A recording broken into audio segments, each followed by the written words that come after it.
Ladies and gentlemen, welcome to Recreation Park here in Healdsburg, California. It is a beautiful night for baseball as we have action from the North Bay Redwood League. Here it's a glorious day in Healdsburg, California. High 70s, low 80s are your temperatures here at first pitch. Here 6:17 is the local time currently. Nobody has taken the field just yet. Had a game before this we will update you on in just a second. I'm Hugo Traverso. Shortly I will be joined by Dylan Cattingill, our baseball analyst here at one of our baseball analysts here at Hugo Sports 360. But let's look at the starting lineup.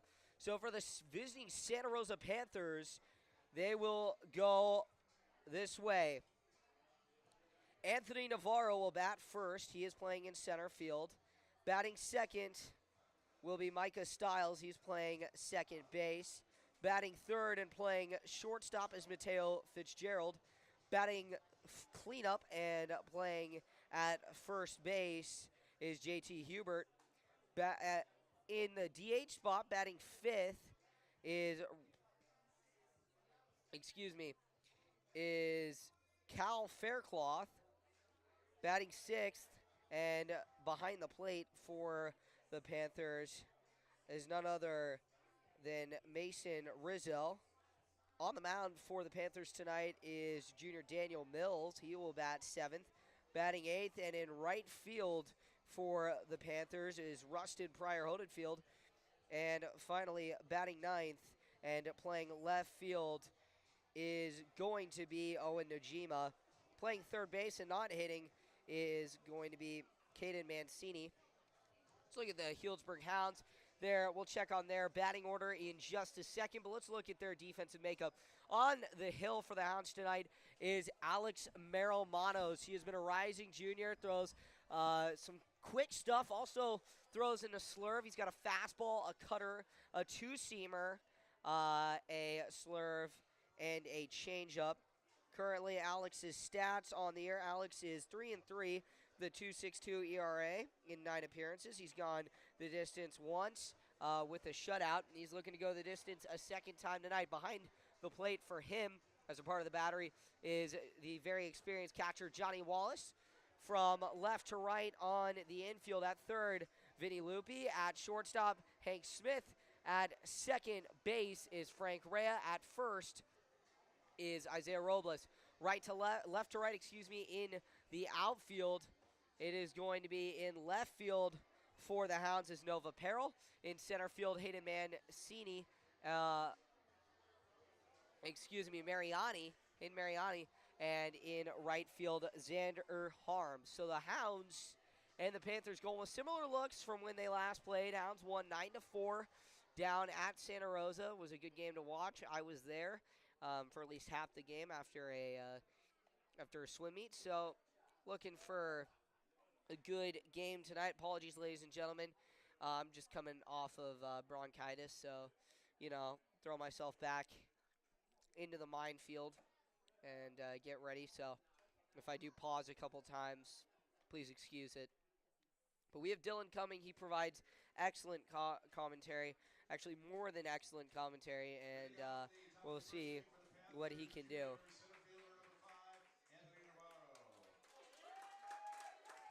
So Anthony Navarro leads things off for Santa Rosa to start this game. Let's look at his stats. Navarro is batting .214 on the year in 54 plate appearances, 42 at-bats. He scored 12 runs, 9 hits, 3 doubles, and 7 RBIs. Here we go. Maromanos squares, and he is ready. The first pitch coming. Manos deals outside. First pitch for all those keeping score is 6:22. As I mentioned, temperature here in the high 70s. Starting to feel like summer. 75 here. Here's the second pitch from Maromanos. Fouled off to the right down the first base line by Navarro. 6:22 first pitch. Marimanos into his stride. 1-1 coming from the junior. Breaking ball, tried to drop that slurve in on the hands. Navarro chased it, fouled it off.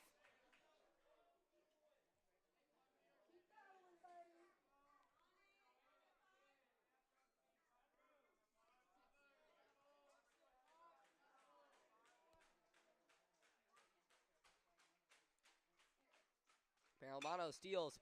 High chopper up the middle. Nice play made by Smith. Throw on to first, delivered perfectly. And the Hounds have their first out. Now coming to the plate for the Panthers is Micah Stiles. He's the second batter. And now coming to the broadcast booth is Dylan Kattengill. Dylan got a great game in for us tonight. Two very solid teams looking for NBL Redwood playoff spots. And tonight on the mound for the Hounds is Alex Marimanos. It's going to be a good matchup. Couldn't agree more, Hugo. Super psyched to be out here. Historic rec park, right, over 100 years of history. Beautiful day for baseball.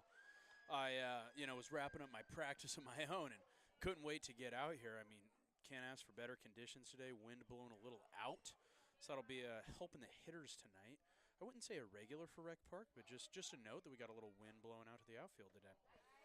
Yeah, and there's the delivery from Alex Marimanos. It's going to be 1-1. One out now to Micah Stiles. He's playing second base. On the year, Stiles batting .500 in only 4 games played. Here's the pitch, and he lines one up the middle and over the leap of Ray at second. Mariani collects it and fires it back in, but the Panthers have their first base runner. Just a great job of staying inside the ball, Hugo. Keeping the hands in, taking it the other way, poking it right over the second baseman's head. Lost a little bit of power there, but just, hands to the ball, just fundamental baseball, driving it back up the middle, not trying to do too much, base hit. And now it is Fitzgerald for the Panthers. Panthers got their black jerseys with the orange trim, white numbers, orange outline. Hounds, traditional white home uniforms with the script Hounds across the chest. Taking his lead at first is Stiles. Here's the delivery. Chopper on to Smith. 6, 4, 3. It's a double play. Actually, no, they called him safe. Only one umpire here tonight. We saw, or actually, no, there are two. Saw only one umpire for the game before this, which was between Rio Lindo Adventist, who actually used this ballpark, and Potter Valley. That game was in regulation, ladies and gentlemen. Get this, 17-11. There was not a lot of defense. There's a lot of hard-hit ground balls, but not a lot of defense. Now the cleanup spot is Hubert. Pitch to him is a line drive, snagged by Hank Smith. And that pretty much puts things away here, as we will head to the second inning and take a break.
All right, we're back here.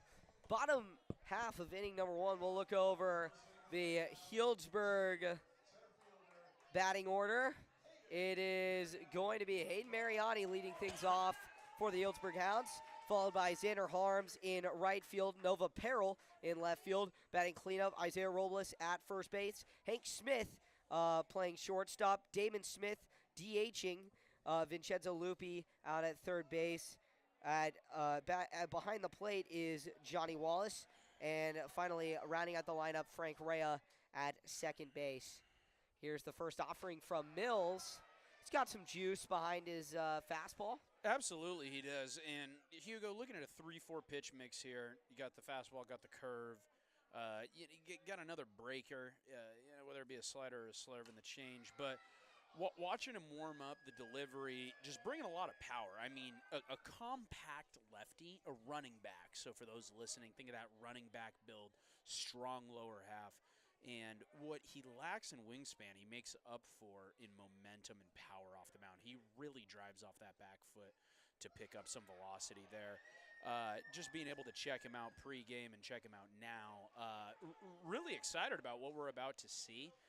Control's a concern with number one. However, that pitch mix plus a little bit of that movement from the lefty coming out of that three-quarter slot on the fastball. Really excited for this pitching matchup today. Yeah, and the control is already showing to be a problem. 3-1 now, the count for Hayden Mariani. Mills from the belt. The delivery swung on and hit foul. Count goes full on the opening hitter. Mariani, he's a lanky guy, wide receiver for the Healdsburg Hounds football team. Very fast, very speedy. Stopped playing a little bit of basketball, used to play basketball, and with that being said, Mills deals in the full count. Swung on and hit up the middle. Nearly catches Mills straight into center field, and the Hounds have a leadoff hitter on tonight. Hugo, when you ask your leadoff hitter to go up there, you can call me old school on this, seeing pitches, providing a good at-bat. Now, I am all for jumping on a good pitch. Let me be clear on that.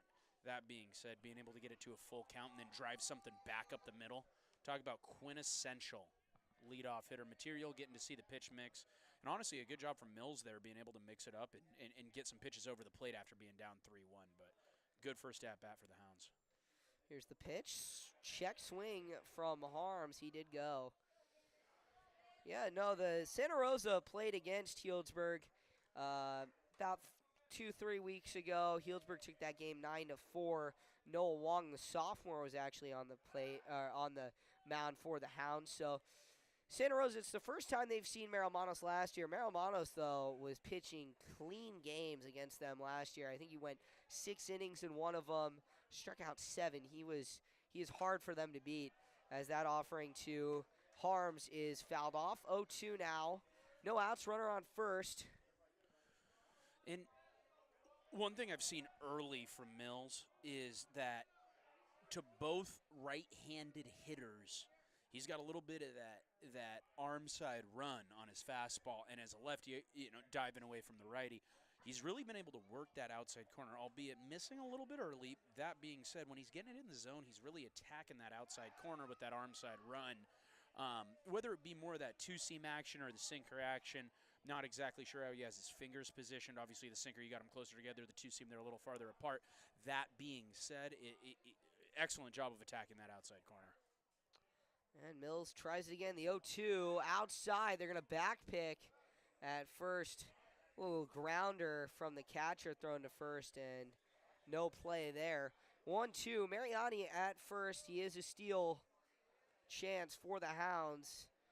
And Healdsburg, they were knotted up until they had a big fourth inning. Mills checks back at Mariani. They had a big fourth inning last month earlier this month against the Panthers that kind of accelerated them past Santa Rosa. And Mariani does go. High fastball struck him out. Catcher drops it on the transition. Mariani takes second, but 1 out. Great high chasing fastball there. Yeah, and you see him, we got a good look at him coming back into the dugout. And unfortunately, he knows what he did wrong there. That pitch was way outside of the zone. It looked like a little bit of a hit and run call there because he was swinging really aggressively. And that's one of those, right, when the hit and run is called, you know, one of my favorites, one of my coaches growing up, Dave Cox, some of you guys might know him from YSN, we used to call it a run and a hit. And the reason we switched the verbiage was because it's not a forced swing. If that ball's in the dirt or it's really high, the catcher's going to have a tough time getting the out, and you got to let that go. He knows the mistake, but runner on second, and he'll get after it on the next at-bat. Yeah, Dave's told me quite a few times, why is it called a hit and run? Why is it called a hit and run? Just go. The runner's already going. Yeah. Why not? And honestly, too, with Mariano's jump there wasn't a good chance he was getting got either way. Oh, yeah, he's quick. He'll go again. Pitch in the dirt on the inside half of the plate. He's in there. The ball gets away from the third baseman, and it goes out of play. Mariani scores, and the Hounds have their first run of the game. Almost looked like they had him there. It was going to be a bang-bang play at third. Pop from the catcher. Pop time from the catcher was good. Throw down was good. Unfortunately, the third baseman, and he indicated, he looked at the catcher right after the play, said that one's on me. Honestly, kind of just went right through his glove, and the fact that it hit his glove and bounced out, easy run for the Hounds, 1-0. And now you have Nova Peril at the plate. Still a 1-2 count. He's been at the plate for about 5 minutes now. This is where a lot of people think, pitch clock could be a thing to install in high school. Mills, 1-2 with one out. The pitch to Peril is high and outside. You don't see it with the Prune Packers. I wonder if the Prune Packers play here, but you don't see the pitch clock in the Pack Empire League. No, just a quick sidebar on that. It always cracks me up. As a 7-year Oregonian, one of the things that Oregon didn't adopt was the shot clock in basketball. As a strike out there, swinging on the outside, just a heater got by him with that arm side run.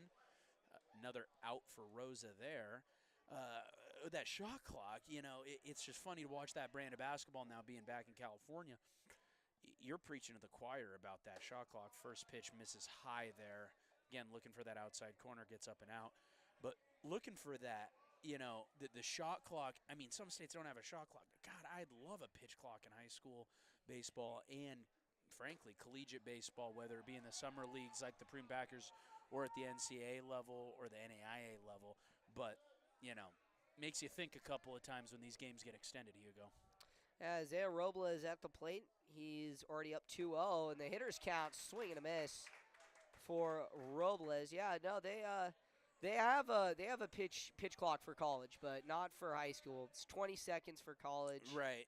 Is it at the NAIA level, though, yet? I'm not sure. I think it's a little bit hit and miss there. I know for my Oregon Ducks, we sure have it, but for my other friends over there at Oregon Tech, I'm not quite sure. Well, we'll see. NAIA, again, separate from the NCAA, kind of plays on the D2 level. Buffet pitch 3-1 to Robles, and he fouls it straight back. You know what I'm liking from Robles here? Swing and miss on the 2-0 pitch, gets it to 2-1, and then gives it another hack. But you know what I love there is that he's looking fastball, and he's right on it. That was a foul back straight at our heads. Yeah, he's got some power, 280 to left field. We'll see what he can do, but high fastball walks Robles, and the Hounds get back some life here with 2 outs. Healdsburg already up 1-0 here in the bottom of the first. Henry Smith coming to the plate. We'll check on our out-of-town scoreboard here in a second. Got numerous games already wrapping up around the league. Here's the pitch. Healdsburg, one of the only tie-in outside 1-0. Healdsburg, one of the only teams that is permitted by the league to play to play past 4 o'clock. Robles takes a short lead. Fastball in there for a strike. Talk about this more when the inning wraps up, but the Prune Packers actually installed that center field wall over there. Coming across as Smith pops one up into left field. Moving in on it is Rosa, and they will make the catch to get out of the inning, but the Hounds do their damage. They get a run here, and Healdsburg leads 1-0. But Dylan, yeah, the Prune Packers, they installed that center field fence out there. Yeah, they did. That kind of cuts across. But that's not really center field. You look at Rec Park, and you look at where it's situated. Dead center is really the ivy or almost the basketball courts out there. No, it's you know what? I like the improvement, and what I like too is some of the ivies kept. Obviously, when we say the ivy out in the outfield, makes you think of one thing, right? Wrigley Field. But one of my favorite part about doing some of the Prune Packer games with YSN 365 and others is that that ivy's really it's kind of an interesting aspect, right? Because if it gets into the ivy, you got to put both hands up, ground rule double, right? Typical rules there. But just one of those unique parks of Rec Park that I think is so neat. And being able to play at such a historic place, at such a well-maintained field, obviously the Hounds are really lucky to be able to play in a facility as nice as this one. It's, just another added benefit. But I think the center field addition that the Prune Packers put in was a great one. Risk of injury reduction makes it feel a little more normal. Obviously, out there in left, you got that short porch, but a higher wall. But you're able to keep some of what keeps Rec Park with just adding a little bit. Yeah, and checking up on that out-of-town scoreboard, some of you, if you are checked into the lore around high school baseball in Sonoma County, you know that Cardinal Newman has had their hitting woes this year. Well, those hitting woes are no more. The Cardinals are up on the Rancho Cotati Cougars 10-1 right now in what has got to be Coach Derek Benedetti's dream right now. The team's got 10 runs. Ethan Bowers is at the plate with runners on the corners. Ebow, one of the guys who works at YSN with us, and here at Hugo Sports 360, he's done some stuff. So Ethan, we'll keep you updated with Ethan's at-bat. It's currently 1-2, 2 outs in the top of the 7th inning. 10-1. Oh, my goodness. Can't believe it. But getting back to things here, Merrill Manos goes into his second inning of work here. At the plate is going to be Faircloth, the designated hitter for Santa Rosa. He's got a lot of power. And there's a pass ball. It is 11-1 Cardinal Newman. But Faircloth hits a base hit down the left field line, and Santa Rosa gets their leadoff man on board. Quick hands there. I mean, pitch came inside, running up on his hands, and he was able to get his hips and hands through. I mean, that was a compact swing from the big guy there, but just absolutely barreled it up. Quick hands, drives it through the infield. A little concern at third. He caught him on a short hop there.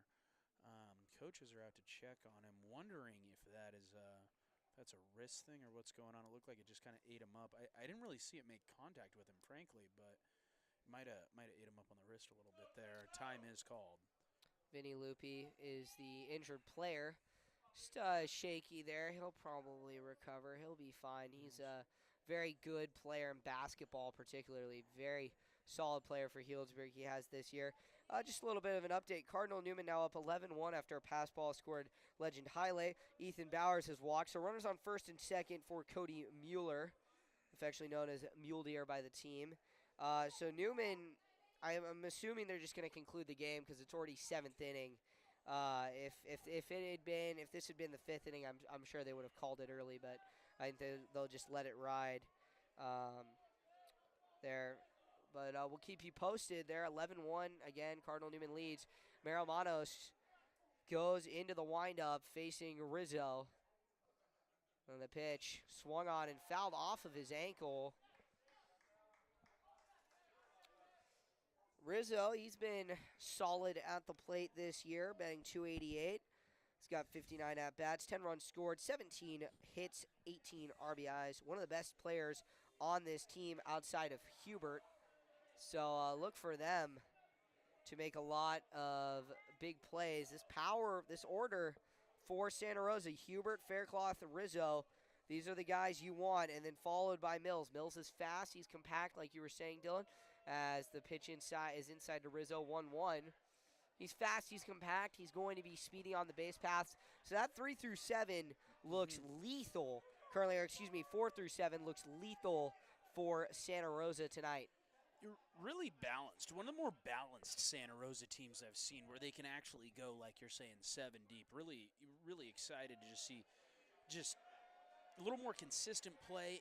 And again, not taking a shot at any past Santa Rosa teams by any means, but just some more balance through their lineup. And with that balance, that athleticism, where you got some speed on the base paths, you got a more balanced approach at the plate as far as taking it in and out. Pop up on the left side, Smith over on it. So is Peril, and Peril will make the catch down the left field line. So one down here in the second. Faircloth at first. It's going to be Daniel Mills coming to the plate, the pitcher. A little bit of a miscommunication there on the catch in left field. Left fielder's calling for it, shortstop's calling for it, and I hate to bring it back to Little League, but outfielder takes precedent there. Hoping that communication gets cleaned up as we move forward. Yeah, Healdsburg, they've got some defensive depth, but more of their depth relies in their pitching. Here's the breaking ball, nice slurve, catches the outside corner from Aromanos to start Mills off. 0-1 here with one out in the second inning. Runner on first for the Panthers, who trail 1-0. Yeah, Healdsburg's had a lot of pitching depth this year. Eric Nielsen, he's been a solid left-hander. You got another lefty in Alex Maromanos, solid righty in Hank Smith. Solid righty in Hank Smith. And you've got a guy who's just been an unsung hero for the Hounds. He got bumped up from JV after having an incredible JV start against Cloverdale. Noah Wong, he has just been unstoppable on the mound for the Hounds. So really 4 reliable arms for Healdsburg. And that's something that is really a grace to have. Here's the pitch from Maromanos, the outside. Most high school teams, they only have three reliable arms, maybe 2, maybe 3 if they're lucky. Most of the time it's just 2 or even just 1. Absolutely, and really excited to see what we got tonight from Maromanos. One of the things that I've already been seeing from him as that lefty pitcher is, compared to Mills on the other side, right lefty on lefty, is that Maromanos has a deceptive, I guess would be the word I would use, release to the plate. He's got a little bit of that old school Madison Bumgarner where he's able to look off the runner and still attack the plate, where that A and that B move from him on the pickoff are still really solid. We just saw his B move there. It wasn't his A move, but it's a slower, deceptive motion. So when he goes from the windup, right, to the stretch, he doesn't have to change his motion too much. He's very fluid. He's able to look those runners off, which is a key component in seeing how Santa Rosa is going to be able to maneuver those base paths on him today. And there's a grounder from Mills. Smith takes it, steps on the bag, throws to first, double play for the Hounds to get out of the inning. Yeah, Maromanos. Alex, I played Little League with a lot of these guys, and Alex, he was one of those guys. He was a reliable pitcher, but he was never a guy who was going to give you a ton of innings. He was always, maybe a 2-inning guy, but you saw him kind of progress through AA, AAA, into majors, into seniors, and then eventually, now at Healdsburg High School, where he's been gaining that stamina each year, year upon year, adding it. Last year was really a coup de grace for him as a sophomore. He threw a few complete games, was just the most reliable arm Healdsburg had. And then this year, he had a kind of a rocky start on a few tough starts, but he's only a junior. He's still 3-3, and he's still in the low 2s in terms of ERA. He is looking to be very solid for very long for Healdsburg. And also, the addition of Eric Nielsen, the 6'5" lefty, who's just been nasty this year. 7-0 and a .71 ERA. He's putting up the same numbers that Josh Janicelle is putting up at Cardinal Newman. And Josh might get drafted, or Josh will get drafted. Yeah, no kidding there, Hugo. Obviously, some really good lefty pitching depth. One of the things, too, we've seen tonight, again, is that ability out of the stretch to look runners off. One of my favorite parts, too, in his ability to go deep is that pitch mix, he's really confident in that sweeper breaker that he has. He started off the second batter of the inning with that curve, and then he went back to the well like 3 or 4 times. And not as that waste pitch, not as a 2-strike pitch, but that get-me-over pitch. I mean, he's willing to look down the barrel and just throw that sweeper. And that's one of the things where when you can rely on that second pitch that confidently early in a game, you don't have to feel it out. You don't have to get warmed up to it. And not only that, but then holding your runners in check, it just gives you more confidence on the mound to say, you know what, I'm going to pitch my game. I'm going to go at my speed. I'm going to do what I want to do. So far, so good. Yeah, he has a lot of confidence on the mound. That slurve has been a few years in the making. Used to be he used to have individually a slider and a curveball, and then he kind of developed. He threw that curveball away, developed that slider to have more break on it, and now it's a slurve. Yeah. Now, Not too dissimilar from a lot of what we see in the minor leagues going up to the major leagues now here in 2025, right, where obviously the benefit of that slider is that horizontal break with the added velocity, but a lot of guys have just started bridging the two and saying, let me get the best of both worlds, let me let it fall away, and just let's reduce the need for those two breaking pitches, cut it to one, add a changeup, and go to a three-pitch mix. 100%. Now Damon Smith, the freshman, will step in. He takes called strike one from Daniel Mills. 0-1 here in the bottom of the second, no outs. He will lead things off. It'll be the 6-7-8 for the Hounds. Smith takes a ball high and outside. It'll be Smith, Loopy, and Wallace for the Hounds. Healdsburg looking to have a complete game here after starting pretty strong. Smith pops one up and deep into left center field, making chases the left fielder. It's over his head and rolls to the wall. Smith chugging into second. He has a leadoff double. What an absolute knot. First pitch, fastball, outside high intake. Second one in the mix. Third, right there, dead middle over the plate, launches it. Honestly, unfortunate for him because he hit it to the deepest part of the yard. If he had pulled that a little more, that could have got out of here. But that ball probably landed 350, 360. Got a hold of it. Casual trot into second. Leadoff double. Can't ask for much more than that, Hugo. And now Vinny Loopy comes to the plate. He's big right-handed hitter, as I mentioned earlier. More of a basketball player. Hasn't played baseball for a while, but he's looking to get on base with a bunt. He showed bunt on the first one and fouled it off. We'll see what he can do here. But yeah, Smith, Damon. I mean, that might have been a home run at Santa Rosa's ballpark. I think so. I mean, I think that dropped 365, 370. I mean, he, for lack of better descriptive purposes, absolutely nuked that one. Coach calls timeout here. First pitch to Loopy there. Was showing sack bunt. Third baseman's in, first baseman's in, corner's in. Now, the jig is up. That being said, do you think, the question now is, do they go back to the well? Can he lay something down nice and soft, move the runner up? Well, Healdsburg, they've been utilizing the bottom of their lineup to, really bunt. Loopy cuts through that fastball. 0-2 now. But, Healdsburg is just, they've utilized that year after year to, have the bunt, have the normally the 9-hole hitter. Loopy's in the 7 today as he fouls that one off first base side. He chases Hubert, and it will go out of play. 0-2 now to Loopy. He's putting up a good battle against Mills here. That he is little late on the swing and the miss and the foul ball. Looks like he's catching up to it. Really, Hugo, what you got to be thinking here is just choke up, take something the other way. Goal number one, advance the runner. And he swings and drives one into left field down the line. Left fielder runs over. He boots it around third. Damon Smith comes across the plate, safe, and Loopy brings home a run on a single, a double, and a single, and the Hounds have run number 2. Healdsburg leads 2-0. Talk about making an adjustment, Hugo. Late on the last two says, you know what, I've seen it now. Get that front foot down, get the hips through, and drive this thing. Absolute liner to left field. Has a little bit of a boot there, is able to drive in a run.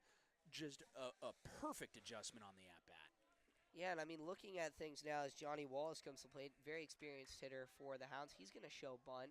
He might pull it back. He does pull it back and swings and hits a high chopper off the third base line and foul. But yeah, no, looking at the way that the outfield is shifted, they're more compact. They're not guarding the lines, and I feel like that's something you see at Healdsburg, especially at Rec Park, because it is so weirdly augmented that the outfielders, they think they're playing in left field when really they're playing in near center. There's the pitch, and that one is another hard chopper foul down that left field line again. Healdsburg is going to reap the benefits of that left fielder playing over, and the right fielder too. So Santa Rosa might want to spread things out. It's a large outfield here in Rec Park. No kidding, Hugo. For those who know, AT&T, excuse me, Oracle Park here, really good pickoff move from Mills there. It's the first A move I've seen from him today. But those who know Oracle Park, obviously you got Triples Alley. This is kind of reverse Triples Alley, right? So when you see Triples Alley, you'll see it certainly against left-handed batters, ball inside. You'll see left-handed batters, when a left-handed batter comes up generally, you'll see a shade towards Triples Alley. Other than that, you play fairly straight up, and that right fielder is actually able to shift over against the righties to cover that Triples Alley because of the short porch and right. Now here it's almost directly the opposite. The short porch and left, followed by the Triples Alley in left center. That being said, Santa Rosa, to your point, is not really playing the field, and they're giving up a ton down the line. So to your point, just curious, kind of what the philosophy there is. And maybe they're saying we're just going to cut down doubles. We're just going to try and eliminate extra base hits up the middle. If they get one on us down the lines, hopefully our left fielder's fast enough with that short porch. Now, with the right fielder playing so far off the line, I mean, Hugo, if you hit anything to the right side and it gets down the line, gee whiz. I mean, you're talking about a stand-up triple, if not more. Yeah, I mean, he is in right center. I mean, he is 90 feet off the line. Yeah, and that's where it hurts. Catcher back pick to first to try to get Loopy, and it goes through. Right fielder lucky to cut it off when he did. Loopy slides into second. Frank Rea at the plate after Johnny Wallace struck out swinging. Loopy at second. One out here, 2-0 to Rea. Compact player, scrappy, really good player, linebacker for Healdsburg's football team. Had a great performance in their first win of the season against Cloverdale in 2024, back in the fall. Here's the pitch, and that one's in the dirt. A 4-pitch walk for Mills with one out. Now disaster is on the verge here for for Santa Rosa. Really good at-bat from Rea there. One of the things I liked from him is he got right up on that plate. He said, I'm not going to allow that arm side run on the fastball to get me on the outside. He stood right up on the plate, saw 4 pitches, took them all, and some close pitches, but took them all on base. Great at-bat from Rea. And now at the plate is Hayden Mariani. 1 for 1 with a single. He then stole his way around the bases to score the opening run for Healdsburg back in the first inning. We're here in the bottom of the second. We'll see what Mariani can do. Runners on first and second. Mills checks back. I was talking to Healdsburg's players before the game, and I was like, they seemed very disappointed after that 9-4 win. They thought they could get more as Mills' delivery is fouled off. 0-2 now to Mariani with 1 out. But yeah, no, they seemed very disappointed with how they played. They had a few errors in the outfield that allowed Santa Rosa to score more runs, and they felt that they had some errors at the plate where they could have gone and done better. And I mean, tonight I asked some of them, I was like, can you guys get them in 5? Can you send me home? I got some homework to do. Love to get it done. As pitch hits Mariani, got him in the foot. It's not where you want your star base stealer getting hit. And he had 2 strikes on him, too. No, that's... Mills just seems a little flustered right now. Getting him into that 2-strike position really solid, but does 2 wheel moves and, wheel move, pitch, wheel move, hit batter. Runners might be getting to him. Just seems like he's feeling the pressure a little right now as the coaches come out. Looks like the pitching coach comes out here to just kind of get a pulse on what's going on, calm him down, say, hey, Mills, we know what you can do. You got a great pitch mix. Let's just take a deep breath and do what we've been doing. Attack batters, right? Let's stop getting away from the high stuff and the outside stuff. Let's go inside. Let's use that arm side run. We got a ball, we got half a ball on the inside and the outside of the plate. Let's start working that inside corner a little. I bet that's the messaging of just, hey, let's calm down, let's bring it down a little bit.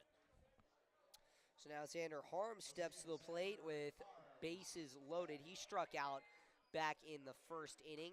But yeah, Santa Rosa has quite a few pitchers on their roster. About half their roster of 16 players pitches as Mills throws it inside. But, they still have that second game against Healdsburg coming up. And, you think of teams like Newman and teams in the Oak where they have like 20 players. So they can pitch 5. They can afford to pitch 5 or 6 in a blowout. Yep. Santa Rosa only has 8 pitchers, and they're not trying to use all of them and exasperate all of their arms against Healdsburg in the first game. They don't have a lot of guys that are reliable. They maybe have 2 guys who have solid ERAs as Xander Harms takes a ball inside. 1-2 now. No, I mean, Hugo, you hit the nail on the head, right? You have 8 pitchers, but how many of them do you want to use in high leverage situations and games that matter, right? And for a team like Newman, you can even afford to have some POs on your roster, right? Santa Rosa doesn't have that luxury. So for someone like Mills, who, has been solid this season, you want to be able to, stretch this start out, keep innings to under 18 pitches and try and stretch it out, save some of those arms, and if you build a lead, then, then start tapping into some of the depth. But, you have a better read currently on the Santa Rosa positioning going into playoffs than I do, but certainly want to get at least 4 out of him today, I'd think. Oh, 100%. With what where they are, they foul as Nova Peril fouls that one off here. It's gonna be a 1-1 to him. Xander Harms struck out. He seems a little bit off coming out of the batter's box. Something's just not right with Xander tonight. But Nova Peril looking to pick up his teammate and his fellow backfield buddy, and he hits it up the middle and through off the shortstop's glove. 1 run scores. Rayo around the bend. He will score, and Nova Peril brings home 2. Peril there again. This Healdsburg team is clearly coached that when you got runners on, move them. Shortens the swing, takes it right back up the middle. Shortstop there gets a glove on it, but as far as I'm concerned, if I'm a scorekeeper, that's a hit. I mean, that's just a, shortstop made a dive. He made a great play, honestly, to knock it down. But it was in the deep bring a run infield. home. Oh, absolutely. I mean, honestly, a great play by the shortstop. Not much you can do with that. So let me check back. Mills, bit of a disastrous start. 4-0 here. The mercy rule is 10. Although I don't want to jinx it. The last time I said the mercy rule was 10, it was 9-0 and Healdsburg had bases loaded, and they were retired in order by Cloverdale, which, if anyone knows that Cloverdale team, they're a team with a lot of resilience. Not many players, only 11 players on that roster, and they could only use 2 pitchers in that entire game, and they used 1, and 1 went for, I believe, around 100-something pitches, and he showed a lot of resilience to keep that score down and come through in big moments. Unfortunately, Cloverdale did lose that game 11-0, but that was a sign of they had good at bats. They came out of the doors actually raking, and then Eric Nielsen pretty much shut them down in that game. That was the only game I've done for Healdsburg. 1-2, 2 outs now to Isaiah Robles at the plate. Power hitter. He's one of the players on this roster that could put one over the fence out in left field. But it's about catching it out front. Here's the pitch. That one is outside. 2-2. Yeah, I think at this stage, obviously, you got a runner on second. You want to get him home. But with 2 outs, I think some of the messaging is, we have general liability insurance. Let's go ahead and put one into a car. 100%. I mean, that is. Let's have some fun with it. Let's go ahead and open it up. Yeah, Swing the bat. Put one in someone's front yard. Yeah. Right when I say that, we get a wild pitch, goes up and out, hits the backstop, runners on second and third, 2 outs. Now, right exactly what I said actually flips to let's get a base hit and drive in 2. Yeah, Robles is battling 3-2, 2 outs.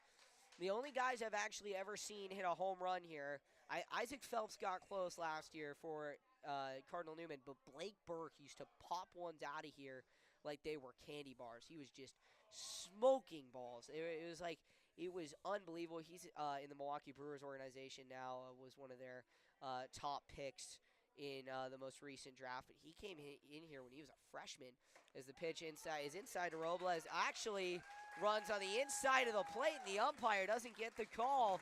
Strike out for Mills, and you got to give him some credit. He's got 5 strikeouts now through 2 innings pitched. I think that's the messaging, Hugo. I mean, again, with that, that three-quarter arm angle is going to create arm side run regardless, but certainly when he grips it, two-seam sinker style. That being said, I mentioned that, when the pitching coach went out there, hey, let's start attacking the inside of the plate. Mills has good velocity, right? So if he's able to get it over on the inside, unless you're opening the hips up and attacking that, that's going to be a hard pitch to get to. And certainly, if you have someone standing close to the plate, you're able to get it up on him, let it sink back over. It's exactly what he did there, got him looking.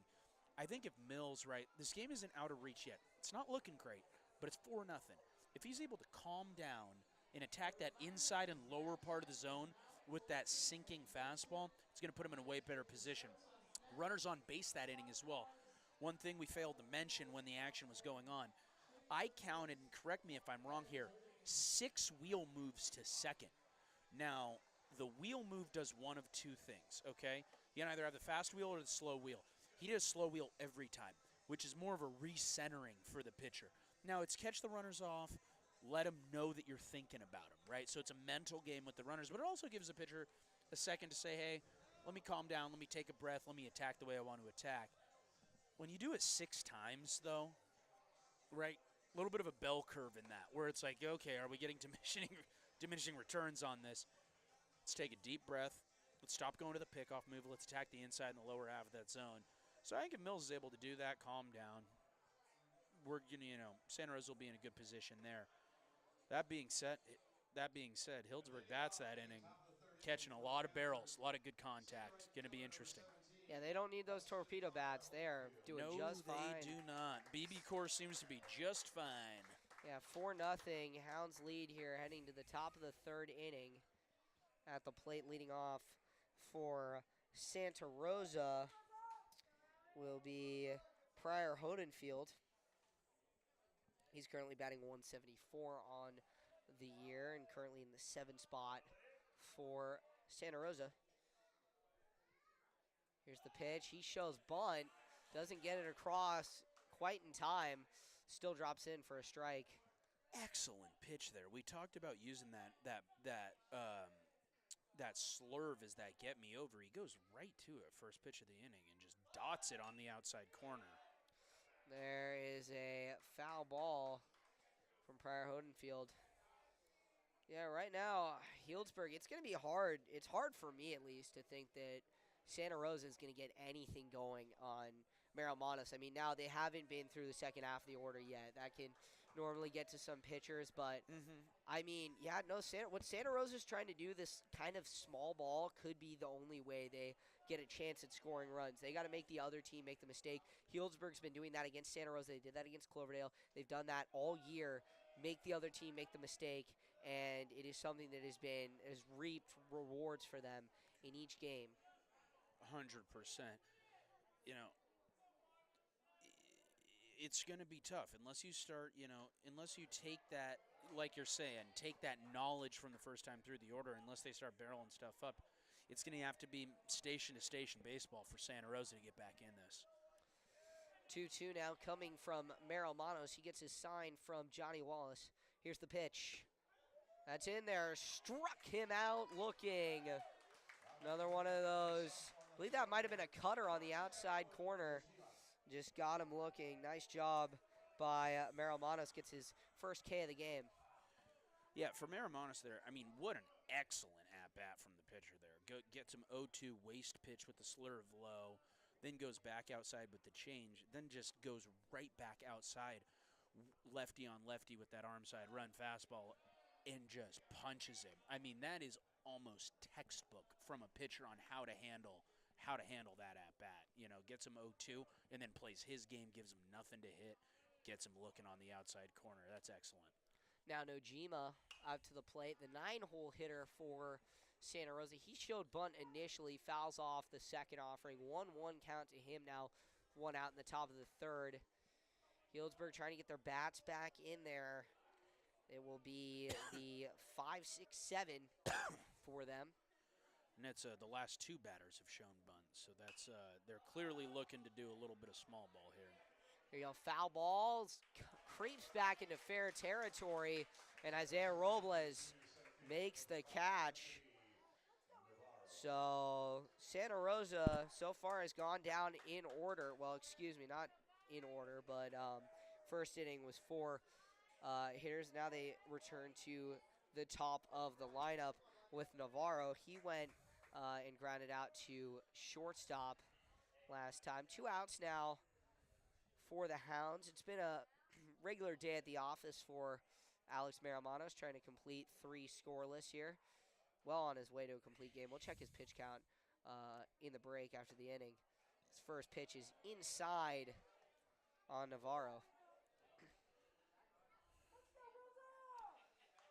We'll also check on some out-of-town scores.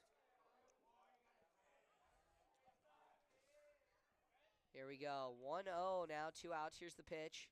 Outside, goes in and out of the glove of John Wallace, 2-0. This is the first time I've seen Maramanos kind of, not get ahead of the batter here. Missed inside and then missed fairly bad, kind of up and out there, looking to gain his composure back here. And we'll see if he can. Grounder over the leaping dive of Maramanos. He throws it, collects, throws it out of play.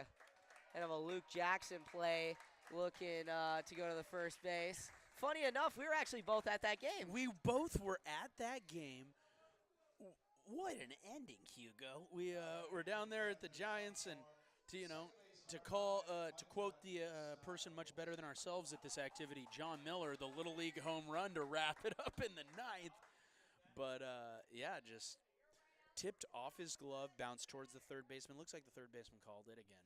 Hindsight's 20/20. Should have let him take it and throw it. Picked it up and just unfortunately launched it into the 4H cow area over behind first base. Yeah, and we'll check on Maramanos. So you're going to do a mound visit right here. Coach Mark Kelly just telling him to collect himself and get his composure. Yep. Maramanos, though, could still go on Thursday, I believe. He's only had 31 pitches so far. So if they were to pull him for, say, Hank Smith, kind of just, Healdsburg's got a padded lead, especially if they padded even more in the bottom of the third, and just kind of pad things up and maybe, just get ready for Thursday. Absolutely, and that was a quick mound meeting, which means quick correction, right? Just get on top of the ball. He's missing up. Just get on top of it. You're good. And as Dave Cox likes to say, 95% of mound visits end in a first pitch strike, and they get it there. Fastball catches the outside corner, 0-1 now. Interesting part, too. You got the shortstop Smith, correct? Calling some signs, which I find a little interesting. You got a runner only on second, so I don't know if it's a back pick or just a fake. And but 2 times tonight I've seen him calling signs, which just good to see one of your folks up the middle just staying on top of those runners and creating a plan and just making sure everyone's on it. Yeah, Smith, he's always been a good kind of game manager in the field, always been a shortstop guy. Pitch, Navarro faked like he was going to steal, fouled off there by Stiles. 0-2 stays, 2 outs. But yeah, Hank Smith, he's always been a shortstop. His entire career has always played short, always been great at it. He's got a rocket arm, pitches a little bit, got a great bat, and he's always been someone that you look to kind of lead that infield. And he can fake you out sometimes. Swing and a miss on the slurve. Kind of checked up. It almost like it held in the air there for a second from Maramanos as Healdsburg gets out of the inning unscathed. 4-0. Hounds lead now after 2.5. And we will take a break here. You're listening to Hugo Sports 360 Radio on YouTube.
And we're back here, bottom of the third inning.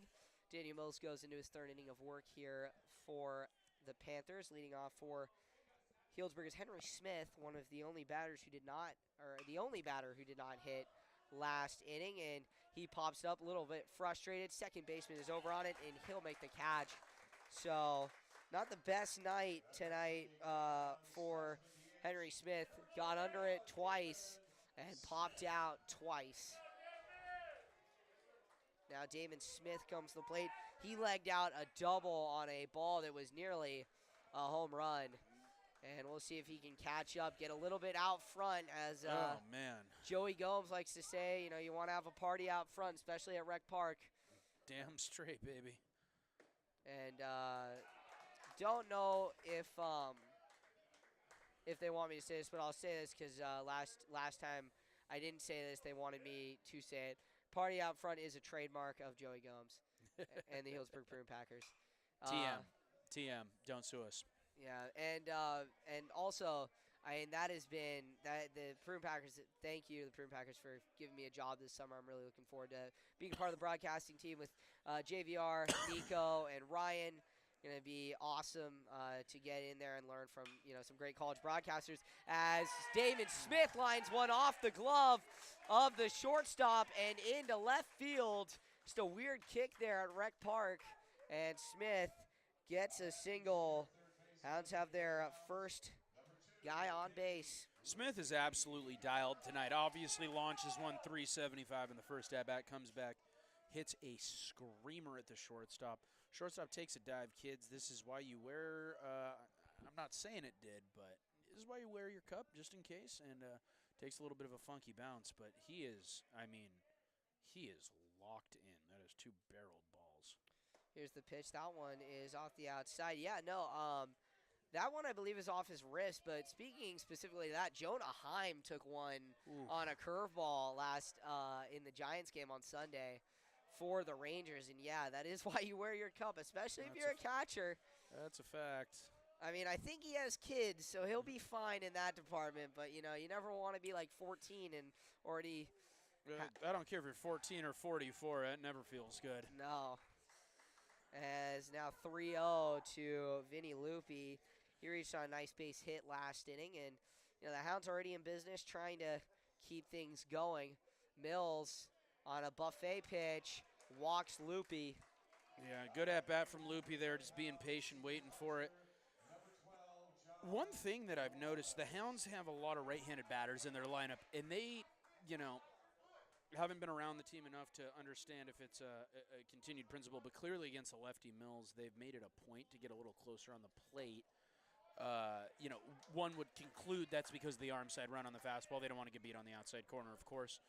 That being said, they're really crowding the plate, and it seems to be forcing him away, and it's just created some misses on that outside corner fairly consistently tonight. Yeah, Johnny Wallace coming to the plate quickly in an 0-2 count. Wallace struck out last inning, swinging. Mills a little bit dialed. He knows, last inning he got this kid to swing and a miss, and we'll see if he can get him to swing and a miss here. Here's the pitch. Try to drop it in on the outside corner. Doesn't get the call from the umpire. 1-2, 1 out. But, yeah, you got to credit the umpire for recognizing that the Hounds are trying to crowd the plate more. So Mills is getting a little bit easier calls on the inside half of the plate as he drops that one just low for 2-2 now. Count to Johnny Wallace. Runners on first and second for the Hounds here in the bottom of the third. They lead 4-0. And Wallace lines one down the left field line. Smith is held up at third. And now runners on each bag for the Hounds with Frank Rea coming to the plate. Rea had a great at-bat last time. 4-pitch walk before tight pitches. And he just patience again from the Hounds. Here, 1 out, bags loaded. Clearly see the coach right now saying, hey, don't try and do too much. Be you, stay within yourself. That's the messaging here. Poke something out there, drive in a run or two, and, let's keep the ball rolling here. Well, if you're playing MLB The Show or Madden or college football, Frank Rea, he's going to be a high 90s clutch player. He was clutch for the Hounds this year in football. He's trying to be clutch on the diamond, got moved up quickly from JV. They're going to move the infield in on him. And, this is where I like to call out teams for, a little bit of disrespect. If you're the little guy, you want to show these guys that, moving the infield in is not going to do anything. And Rhea cuts at that one, fouls it off, 0-2 now. Positive, though, for the Hounds is only one out, and they have Mariani in the top of their order coming up following Rhea. So as long as there's not anything hit slowly in the infield as Mills deals it low. Nope, struck him out. He got the call on the inside half of the corner. That two-seam fastball, controversial. Yeah, looked a little inside, but you know what? You were talking about it with them crowding the play. The ump's giving them the inside part of the plate, and I think Mills is starting to recognize that he needs to start attacking the hands a little more, not only because he's getting the call, but because they're standing right up there, and, he can handcuff them with it. Mills currently at 73 pitches. Mariani at the plate. Here's the pitch, and that one is outside. 1-0. 2 outs here. Mariani, he walked last time on a hit by pitch and got a single in the first inning. Here's the pitch into him, and he takes a called strike. 1-1. Santa Rosa, this might be Mills, probably is Mills' last inning of work. We'll see who they bring in relief. Mills, I believe, did pitch against the Hounds last time they faced off. As Mills gets a low call again, 1-2. Two really good pitches there. Attacks the outside corner with the two-seam, comes straight back to the inside corner with the two-seam, and clearly seems to be going back to that interior half well. Here's the 1-2. Mariani, high chopper, third baseman in on it. He'll throw to first. He is out. Got him by the skin of their teeth. And Santa Rosa escapes the jam. My goodness. Tough break there for the Hounds. Got bases loaded. Yeah. And they don't get anything. But maybe a little bit of a pickup for Santa Rosa. Yeah, and Hugo, when you get bases loaded, 2 outs, and you hit a weak chopper, if it's a bang-bang play, they're probably going to give it to the fielder because you didn't earn it, and I know that's not fair. I think up here in the booth, we're not going to be armchair umps. Looked like he might have beat that one out. That being said, it was, close enough that you can respect it going both ways. But, Mills just looked, even with the bases loaded, just looked a little more confident attacking that inside corner. That being said, like you said, based on pitch count, got to assume his day's probably done, yeah? I would assume so. And, you're talking about that slow chopper, here at Rec Park, it's hard to even to field a slow chopper. Anything put in play could be unbelievable, and take an unbelievable hop and just bounce 10 feet in the air. Almost like I remember Piner maybe 10 years ago. I don't even know why I remember this, but they had a problem, I think, with their field. My mom used to take her car over there to get serviced, and they had a problem with their football field that the ball was bouncing too high. And I think they got fined for it or something. They put, the wrong turf in or something. But speaking of turf, with the induction of Annalee into this league, it now becomes official. The Oak is a field that is the Redwood is all natural fields, and the Oak is nearly all natural or all turf fields now. Yeah, weird dichotomy there, but it's funny how it works itself out, ain't it? Yeah, now the 3-hole hitter will lead things off. Fitzgerald will come to bat. He grounded into a fielder's choice last time up. Nearly a double play, but field umpire, maybe gave him the call. I think, seeing good fielding, this field umpire, he was calling the Rio Lindo Adventist game just before us, and that game had, let's just say, less than stellar fielding. Here's the pitch. He shows bunt, and it was inside from Marimanos. Maybe losing a little bit of control here down the end. We just crossed over the hour mark on this game. So thanks for joining us here on Hugo Sports 360 Live. Yeah, that inside pitch there to Fitzgerald showing bunt. If he could have took that one to the body, chose not to, that's fine. But now you better make up for it, you know. Yeah, 1-1 now to him, and it's top of the fourth inning. You're down 4 runs. Leadoff base runner isn't too bad. They got a leadoff base runner last time, and it ended in a double play. But if they can get something going, they might be able to just crawl back. Maromanos, the delivery. That breaking ball drops in there, fielded on a hop from Loopy and thrown to first in time. Bang, bang play for the Hounds to get out number 1. Great play by the third baseman. They're playing in on about even with the bag there. Just they're scared of the bunt and able to stay down, bring the glove up with it, make a great throw over to first. But that's textbook playing in defense, just being ready, glove down, play everything up, and just attack the throw. Maromanos now faces JT Hubert, one of the best hitters, arguably the best hitter on Santa Rosa. The umpire concedes there and gives the inside corner for a strike. Waiting on deck is Faircloth. Not someone Healdsburg really wants to see with a man on base. He has done a great job at getting balls to fall. As breaking ball drops in there, strike 2, 0-2 now to Hubert. Maromanos just looks dialed. I mean, 3 scoreless innings on his way to 4 here, 0-2, just pinpoint right now. Nearly got him to go. Umpire checks down at first. He did not. Checking in on, we got some playoff action in both the NHL and the NBA. Jets lead the Blues 2-1 in the first period. I'll be watching that when I get home. And Wolves lead the Lakers 15-9 in the NBA playoffs. And Maromanos drops it, a breaking ball. Got him swinging. Another strikeout for Alex, as now Cal Faircloth comes to the plate.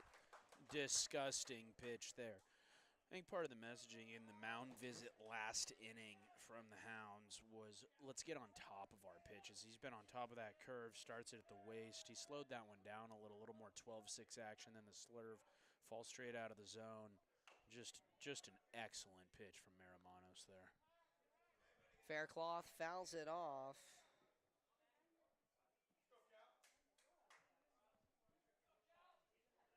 And 0-1, just checking, had to update NBL golf qualifiers. We're Wilhelm and Chase Mandel brought in 1-2 for Cardinal Newman. Had to update that. Newman actually posted Chase as Chance Mandel. I think there's a bit of a problem with autocorrect there. 0-1, 2 outs, fouled off by Faircloth. Great footwork there by the Healdsburg assistant coach. The World Cup in great field. Green to make the play. There's no substitute for experience, Hugo. You see that chopper coming at you. If you can get a foot on it from a seated chair while scoring the game, can't slice that up to anything but experience from Coach there. Great play. Hold up, ladies and gentlemen. We have to pause the stream here. We have a pause in the stream. 0-2, fouled off by Faircloth. Second, we'll see if it okay, it bounced back. It's fine. It's just the hot spot here. Apologies, ladies and gentlemen. There's funny enough, really no Wi-Fi at Rec Park, so they're keeping that 1921 feel with it. But, the no Wi-Fi kind of makes it hard to broadcast. So I have to check the stream. Oh, no. 0-2 to Faircloth. He fouls it off again. And we really appreciate you guys sticking with us. And when all the Prune Packer games come around, show a little grace as we do our best to find a connection here. We're good. We're back. Yeah, Prune Packers game coming along. This will be 17 games live streamed on YSN 365. 0-2, 2 outs here in the top half of inning number 4. Maromanos spikes that curveball, trying to get Faircloth to go. It's going to be 1-2. In the words of MLB The Show, your 58-foot breaking ball there for all you old schoolers who played before the 20 game came out. An iconic Matt Vasgersian quote there for all you MLB The Showers. But yeah, he's gone 3 straight on the breaking. Wonder if he kind of comes back inside with that fastball. Goes outside with the fastball, and it just does not catch the outside corner. 2-2 now. Really good at bat from Fairchild here. On the waste pitches, I don't want to call them waste pitches because they're close. He's getting he's able to foul them off. But at this point, Hugo. That one is line foul. What pitch of the at bat is that? Help me out here. That's got to be 6 or 7 pitches now, easily into the at bat. Yeah. 2-2, 2 outs, no one on. Got a lot of power at the plate with Fairchild, but those quick hands give him that opportunity to just slice stuff off, foul it off, and stay alive. Maramano steals low, got him looking. And Alex dialed in, coming off the mound with some swagger. Oh, yeah, catcher's hype, third base is hype. You get a looking strikeout on an 8-pitch at-bat on the outside corner. That will get your team fired up. Talk about believing in your starting pitcher. If you're the defense right now, always be ready. Always know where you're going with the ball, but he's able to dang near do it himself right now. I mean, just looking absolutely pinpoint. The waste pitches are where they need to be, leaving nothing over the fat part of the zone. Certainly with that breaking ball, it's just been able to, after that that kind of midpoint in the third, Hugo, he's been able to really keep it below the belt, take the risk out of the situation, and attack hitters. But yeah, 8 pitches in that at-bat to Faircloth, and he got him striking out looking. Now due up for the Hounds, Xander Harms, Nova Peril, and Isaiah Robles. So the top 4, and we will step aside here as we bring you the bottom half of inning number 4 coming up right here on Hugo Sports 360 Radio.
All right, we are back here in inning number 4.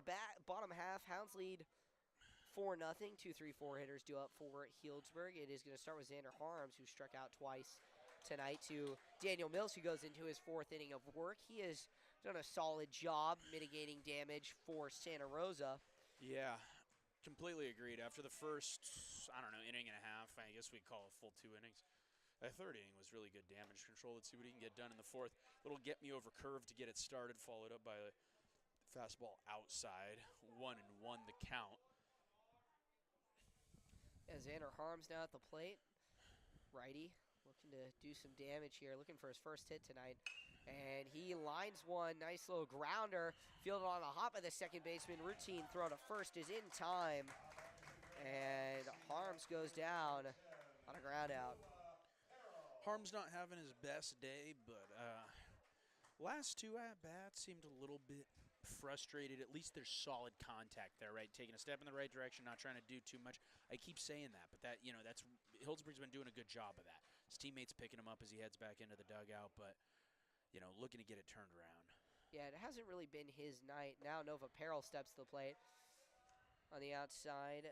Ball 1, 1-0 now, with 1 out in the bottom half inning number 4. But yeah, Harms, I mean, he came off of that last strikeout in inning number 2 as Mills catches the inside part of the plate for strike 1 on that fastball. But he came off of that just, in a little bit of pain in his side, maybe a cramp there. he pulled a muscle. I don't know, but hopefully he can regain his stuff. 1-1 now to Harms's backfield mate Nova Peril. 2-1 now to Peril. Peril taking two good pitches there. Mills again, these guys are crowding the plate. He's got to go to the inside there. That last pitch looked like a strike. He goes back to the inside, gets another strike.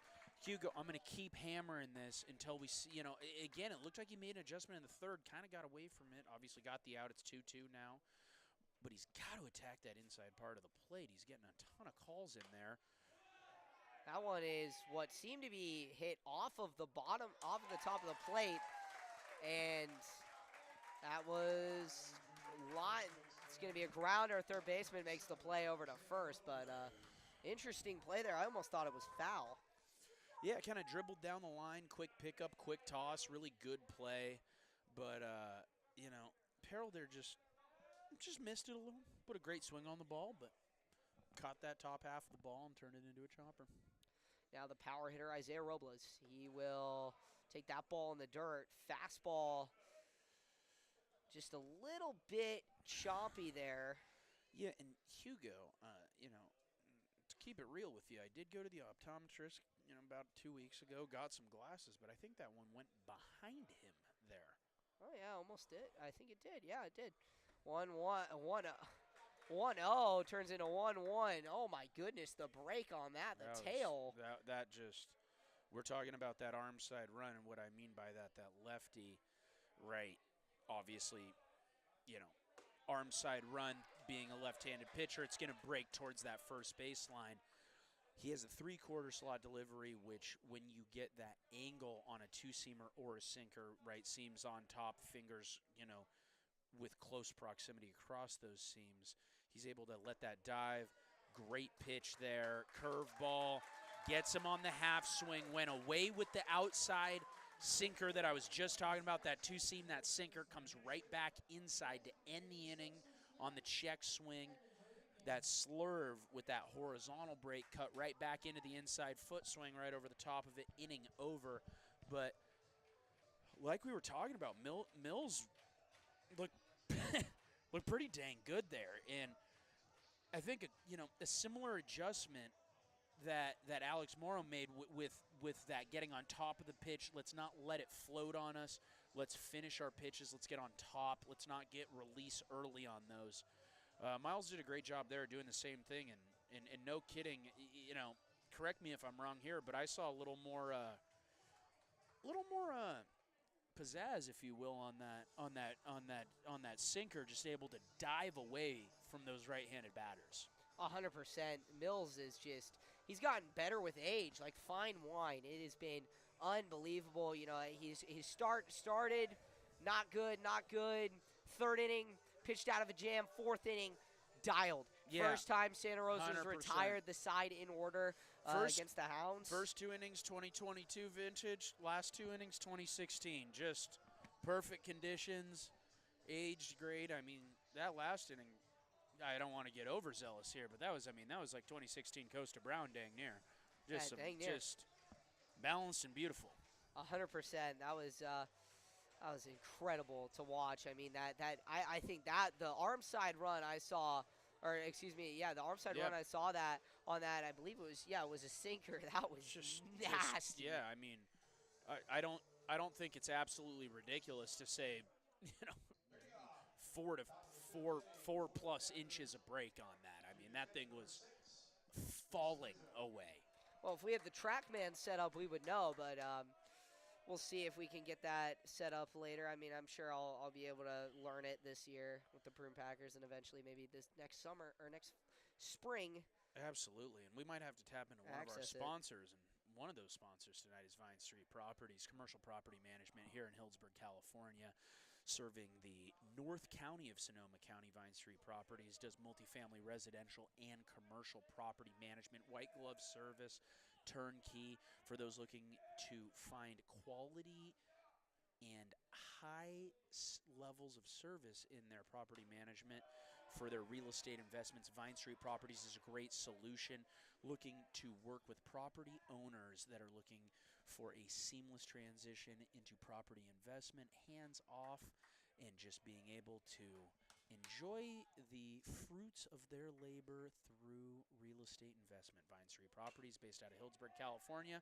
Super excited about having them as a sponsor and being able to continue the Hugo 360 broadcast with them. Huge thanks to Vine Street Properties. Hugo, what just happened? Well, Rizzo got into an 0-2 count, one out there, and he hit a ground ball into deep third, but Vinny Lupi, showing off that great arm of his, threw an absolute bullet over to Isaiah Robles to get the out. So one out now as Daniel Mills comes to the plate, the pitcher. We'll see if he stays in the game. He's had 87 pitches heading into inning number 5. The pitch in there drops in for a strike. Alex Marimanos cruising on the mound so far. Another great pitch from Marimanos there. He, again, lefty, a little bit of that three-quarter release, has that arm side red. That one looked to be a little more of that kind of like cut slider action on the outside to the lefty, but just a really nice pitch. He gets there 0-1, throws the waist curve down in the dirt, change the eye level, just mix up with him. But just a really adept pitch from Marimanos there to just kind of attack that outside corner with a little bit of cut action. Yeah, 1-1 now coming to Mills. Pitch is outside, 2-1. Another good pitch. He actually just went straight back to that. He has that slurve, but that's just, I can't tell if it's a slider or a cutter. Obviously just, running away from the lefty, but just that nice tight break. He's going outside and just mixing it up, which is really smart. Goes then to the changeup low, 3-1. But just something I haven't really seen a lot from him today, and just to switch eye levels, to switch angles against the lefty, presents another challenge for Santa Rosa to deal with. Marimanos, the buffet pitch is a hard grounder. Coming in to field it is Robles. He'll toss it over to Marimanos, but Mills beats it out using that running back speed. That he did. Great read by Mills there to realize that ball kind of what we call no man's land, right? Pitcher's cutting to first, kind of attacking the ball.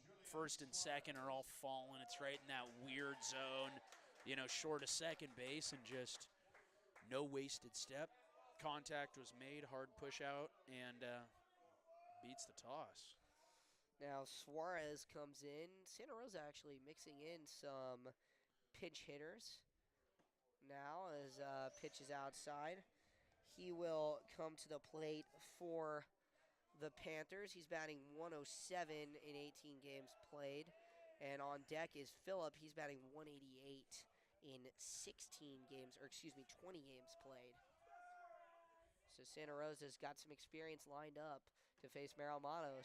And called strike in there to Suarez, 1-1. Marimanos just on the verge of 60 pitches, so if he can keep this pace up, I would not doubt 6, maybe a complete game is reasonable.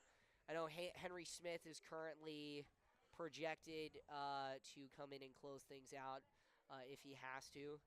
That is at least the plan I received from Healdsburg for the ball game. He tops out about 72, 73 miles an hour. We'll see. Has a great 12.6 too. I've had the courtesy of facing him. He threw 70 when he was in 4th grade. He has not changed. I remember I faced him. His first fastball he threw right at my eyes. I thought I was gonna die. I legitimately thought I was gonna die. And then he threw that curveball, and that curveball just soared. Runner goes, and the pitch is in the dirt, and it hits him. So stolen base doesn't matter, as now Santa Rosa is in business. First time they've had a runner in scoring position. Yeah, a little hit and run action there, obviously catches him. Catcher comes out, just gives him the hey, right? Pitching great. Take a deep breath, chill out, let's attack. One of the things we were talking about early in the game, right, was Marimanos' ability to hold runners at a high level. Saw his A move there in the last go-around. It was really strong, but just has some good look-off moves. I wouldn't be too concerned with a steal here by any means, so focus is on the batter, and let's get back to what we were doing well, attacking that outside corner and putting batters away with the curve. Well, this was the inning back when they played Santa Rosa about 3 weeks ago. The Healdsburg kind of just started to, I would say, a little bit of a defensive deterioration. they brought it back in the 6th and the 7th inning, but the 4th and 5th inning were kind of the problems for Healdsburg. They only let up 3 runs, eventually only 4 runs total. As now, checking back, Marijuanos. Really good move to first there. Honestly, kind of caught everybody off guard, including the first baseman. Here comes coach, and this is I think this just goes back to what I was talking about with the hey, let's take a deep breath and focus on the let's focus on the hitter. Could be a pitching change. Yeah, Mark Dominichelli comes out. 61 pitches thrown so far by Mero Manos. He's gone 4 1/3, 3 hits let up, 4 strikeouts, no runs, no walks. So solid outing for him. I'd leave him out there. What are you saying if you're Coach Dominichelli out there speaking to your starter? Yeah, so if I'm coach right now, we're just getting a little flustered. And the thing I've noticed, too, is Maramonos has been playing at his own speed, right? He's been pitching his game. It's got a little sped up recently. So I think the messaging right now is, hey, let's take a deep breath, okay? We believe in our catcher. Don't worry about the steal. Let's attack the batter. Now, that doesn't mean let our fundamentals with holding runners fall apart, right? But let's just take a deep breath. Slow down, take a breath, get on top of your pitches. You're missing up again. It's the same messaging that we had in the 2nd inning. Take a breath, get on top, okay? You're throwing a scoreless game right now. Stop overcomplicating things that don't need to be overcomplicated. Get back to basics, attack hitters. Put yourself in a pitcher's count. We're not pitching from behind. We're pitching from an attack position. Get going, deep breath. Healdsburg has no one out in the bullpen currently, and that being on top of things has really helped Marimanos, that mindset, and we'll see what he can do here as he throws that breaking ball in there. Dylan, you're right again. That one's fouled off. It's going to be a 1-1 count now to Phillip. He's batting in the 9-hole right now. He was just opening up, right? Getting a little early on things, just opening up, not finishing pitches. Gets right on top of that curve. Barely a foul tip. And, right back to that lower half of the zone where he wants to be. Here's the pitch. Drops in there. Called strike again. 1-2 now, 1 out. Great pitch. Right-handed batter. Arm side run again. Just falls onto the black on the outside. Can't dial it up much better than that from Maramanos. Well, Santa Rosa could be moving Nojima or Pryor Hodenfield into pitch here as they have the 2 pinch runners. But so I think the question to you, Hugo, here, I mean, you know this Healdsburg team better than I do. Obviously, we got playoffs coming up, 2-game series here. Do you save Smith? I mean, I like Healdsburg's positioning in this game. They're up 4. They feel like they have a commanding victory, right? I mean, not a victory, a commanding lead, even though it's only 4. Strike out there on the outside curves, drops it back across the plate, gets to about the knees, swing and a miss. 2 down for the Hounds now, runners on 1st and 2nd. But do you think they go to Smith, or is that something you maybe want to kind of keep in the back pocket? I mean, I think with Alex currently at 64, they'll probably let him go the distance as long as he has 15 pitches or less in the next inning, because you never know if they're going to go. They might not go to Eric on Friday, as there's a called strike.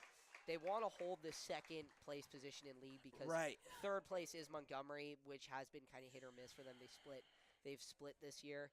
Healdsburg's 2-1 over the Vikings.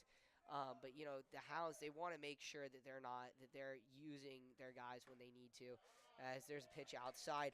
But I'll say Wong was a good look against Santa Rosa last time, and I wouldn't be shocked if they use him on Friday in lieu of using Nielsen, and then they go Marimanos Wong and utilize Nielsen more for playoffs and even in the championship against Annalee, because he went 9 last time. He went 9 against Annalee last week in what was a game I could not take my eyes off of.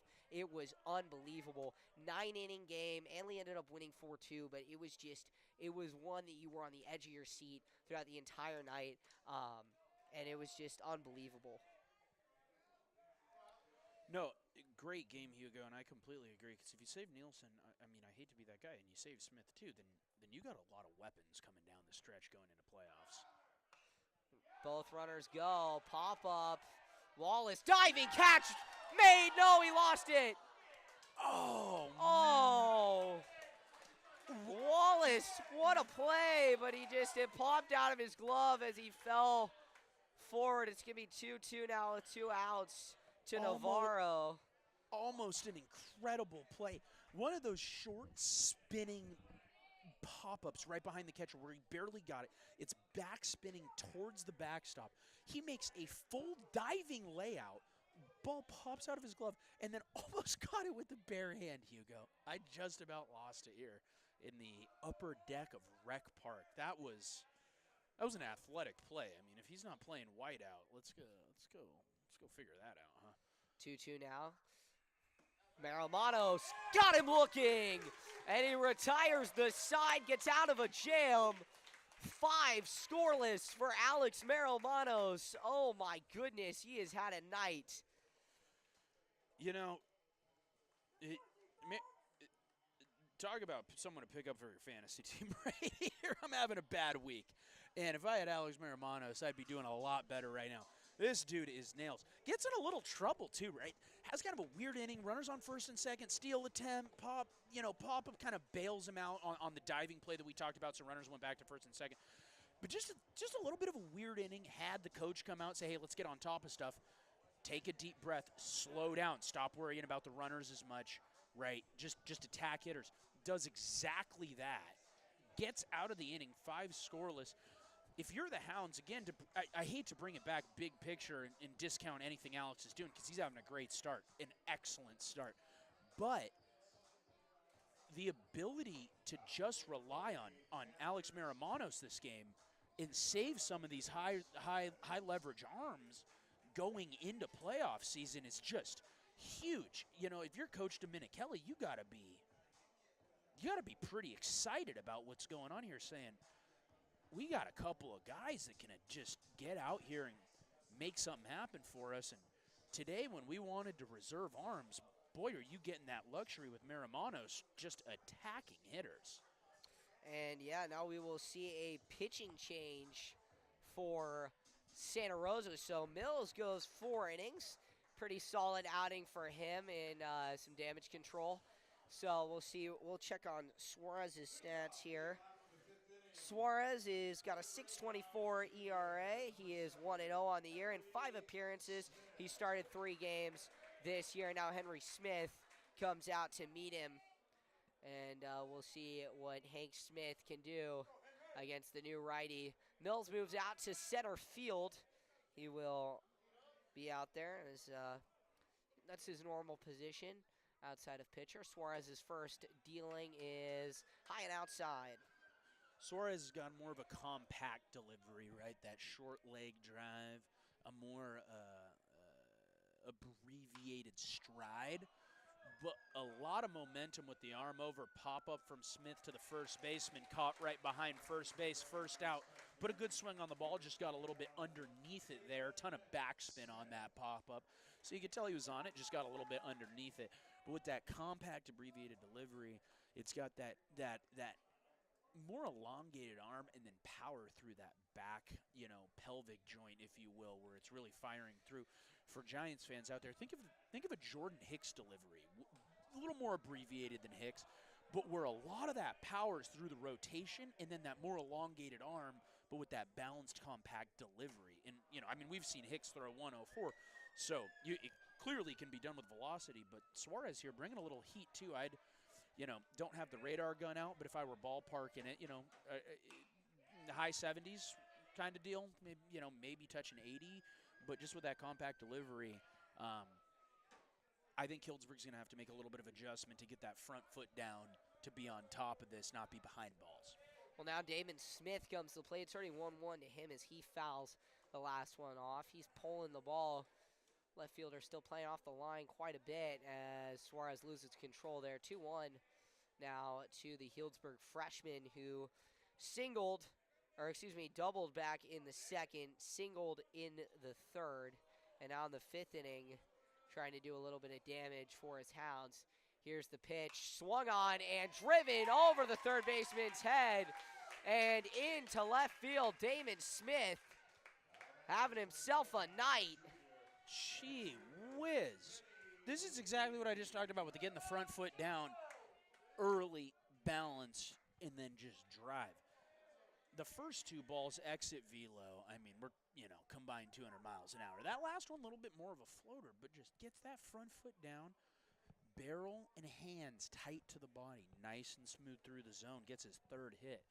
But, I mean, talk about a dude who's not missing anything right now. Just see it, hit it. Keeping it simple tonight, 3 for 3. This has got to be a night, one of the best nights of his life so far, and this is a huge pick-me-up for the freshman heading into playoffs, too, where undoubtedly he will face tough pitching, whether Healdsburg is in D3, D4, D3 or D4, or even, if they pick it up towards down the end of the game, down the end of the schedule, I wouldn't be shocked if the NCS does what they did to their basketball team and is like, you know what?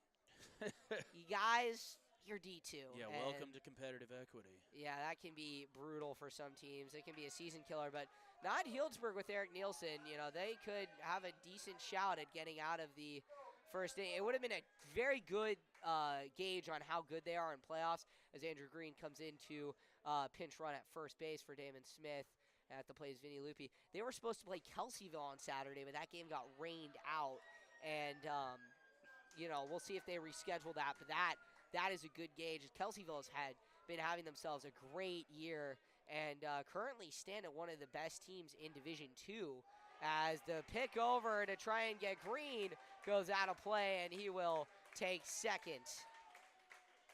Another tough error there for for Santa Rosa. And Suarez there, really quick pickoff move, but when we're talking about his delivery, it's a little bit of that short arm, that elbow coming through early, and he kind of did that on his way over to first, unfortunately, where just short arm did a little, caught the first baseman up at the feet, and heads far out of play, and an unfortunate situation there. 2-1 to the batter.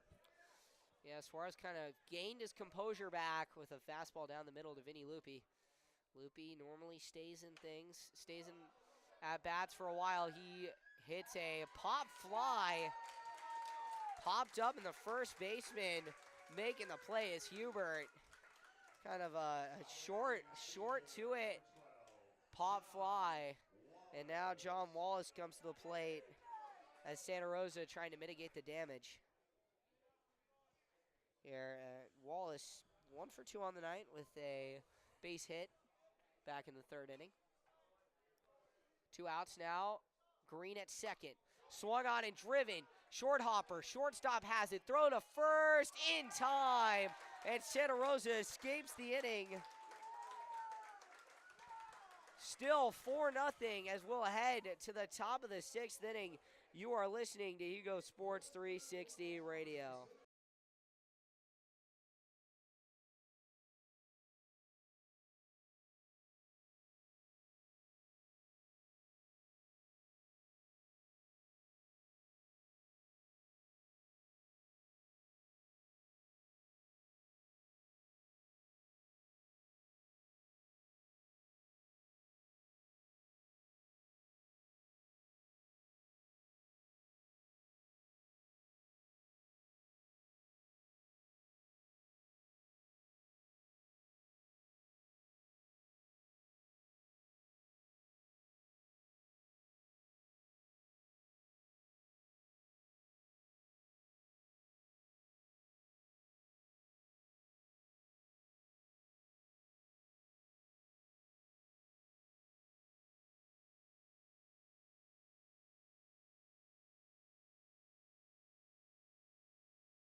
So Alex Maromanos returns to the mound for his 6th inning of work here. Hounds lead 4-0 against the Santa Rosa Panthers. Leading off, Micah Stiles. He is 1 for 2. The strikeout and a base hit. Maromanos creeping up on pitch number 70 here. We'll see how long Healdsburg lets him go. First pitch is on the outside. 1-0 now. Maromanos didn't like that call, showing a little emotion there. Thought he caught the, kind of thought he caught the back door there on the slurve. No dice from the ump. Here's the pitch, swung on and driven up the middle. Mariani in it, and he makes the catch. A diving catch made by Hayden Mariani. Nice little chase there and a slide. That was beautiful. That was great. And you know what the best part about that for Mariani was? He had an excellent jump on that ball. Read it the whole way in, attacked it, no let up, full speed ahead, went straight into the slide, picked it, but just an excellent read from the center fielder there. And he has been a stone for this team. There's a line drive. Shallow left field, Parolin on it, and he makes the catch. 2 down quickly here. And this is what Maromanos wants if he wants to go the distance. Yeah, I mean, I hate to do the, booth jinx here, but this is exactly what you were talking about. Can we limit Maromanos to 15 pitches or less? I couldn't agree more. That was, very, very, you were dead on with that. And so far, on the path to do so, keep that pitch count low, keep attacking batters. Late. He's 0 for 2 and takes a fastball pretty much down the middle for called strike 1. 0-1 now, 2 outs here in the top half of inning number 6. Hounds lead 4-0. Maromanos into his bend, throws the slurve. Doesn't get the call, 1-1. He showed a little more emotion on that. You can tell that he's starting to feel the energy of throwing a shutout right now. He, wants to be careful to not show that ump up at all. Misses outside with the fastball. But just wants to, keep your composure, stay cool, stay calm, take your time. Seems like he's a little sped up, but right now it seems to be working with the energy. But take your time and keep doing what you've been doing because it's certainly worked up to this point. 2-1. Now turns into a buffet count. 3-1, 2 outs now to Santa Rosa's Hubert. And he hasn't gone to that off-speed, that change much tonight. He went to it there and missed fairly badly low, so you'd think in the 3-1 he's coming back with the heater. That he does. Deep. Back there on it is Mariani, and he makes the catch. 3 up, 3 down as we head to the bottom of inning number 6. Healdsburg so far in business and cruising. We would inning number 6. Stay with us.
We're back here as we head to the bottom of inning number 6. Frank Rea in to hit for the Hounds. The 9-hole hitter will be 9-1-2 for Healdsburg. Good first pitch by Suarez there, getting the outside corner on the fastball. He takes ball 1 up top there. 1-1 now to Rea. Miramanos over there, no one up in the pen. He was hitting the J-bands, which leads you to believe he'll be back out there for another inning of work. Yeah, Rea takes another one inside. Someone say hi. Not really high. He bent down for that one. 2-1. Here's the pitch. Swing and a miss. Got him on a nice breaking ball. 2-2 now. No outs here at Recreation Park. Healdsburg and Santa Rosa. 2-2. Up top. 3-2 now to Frank Rea. Yeah, that 2-2, breaking pitch low, tried to change the eye level, go high with the fastball. A little high there. High leverage count, 3-2. Rea. Got him on the outside. Swing and a miss. Great pitch from Suarez there. That thing came in hot. You could tell he dialed up a little extra on that one and got Rea there on the outside corner. Good swing from Rea, just a little late. Yeah, now Hayden Mariani comes to the plate. We'll check on Daniel Mills' final stats. 4 innings pitched, 6 hits, 4 runs, 3 earned, 3 walks, and 7 strikeouts. Suarez goes into his bend, and he pitches strike 1. Another good pitch from Suarez there, getting ahead of hitters. Obviously, control's been the concern with him, this season, and we've seen a little bit of that today as well. But able to get that first pitch looking on the outside corner, goes back to the fastball high again. Honestly, not even that high, just more in, a little up. Swing there, foul tip back straight at our faces. Shout out the gate in front of us, like, maintaining the amount of teeth I came here with. 0-2 to Mariani. Here we go, Hayden Mariani.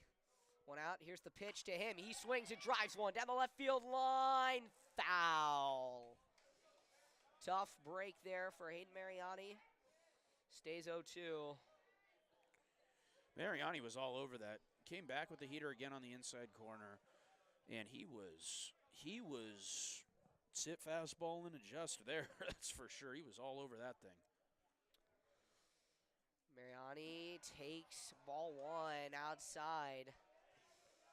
Waiting on deck for the Hounds is not Xander Harms, so his night may be done. I believe that is the freshman, Charlie. Hold up, let me check that. Let me double check that. It is a freshman as Mariani takes ball out.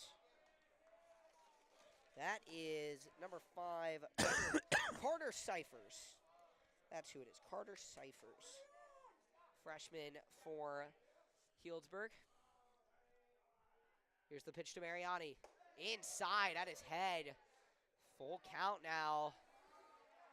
This is a tough break here for Suarez. Great at-bat from Mariani. Just fighting off pitches, taking them when needed. Excellent at-bat. Yeah, he's fighting back.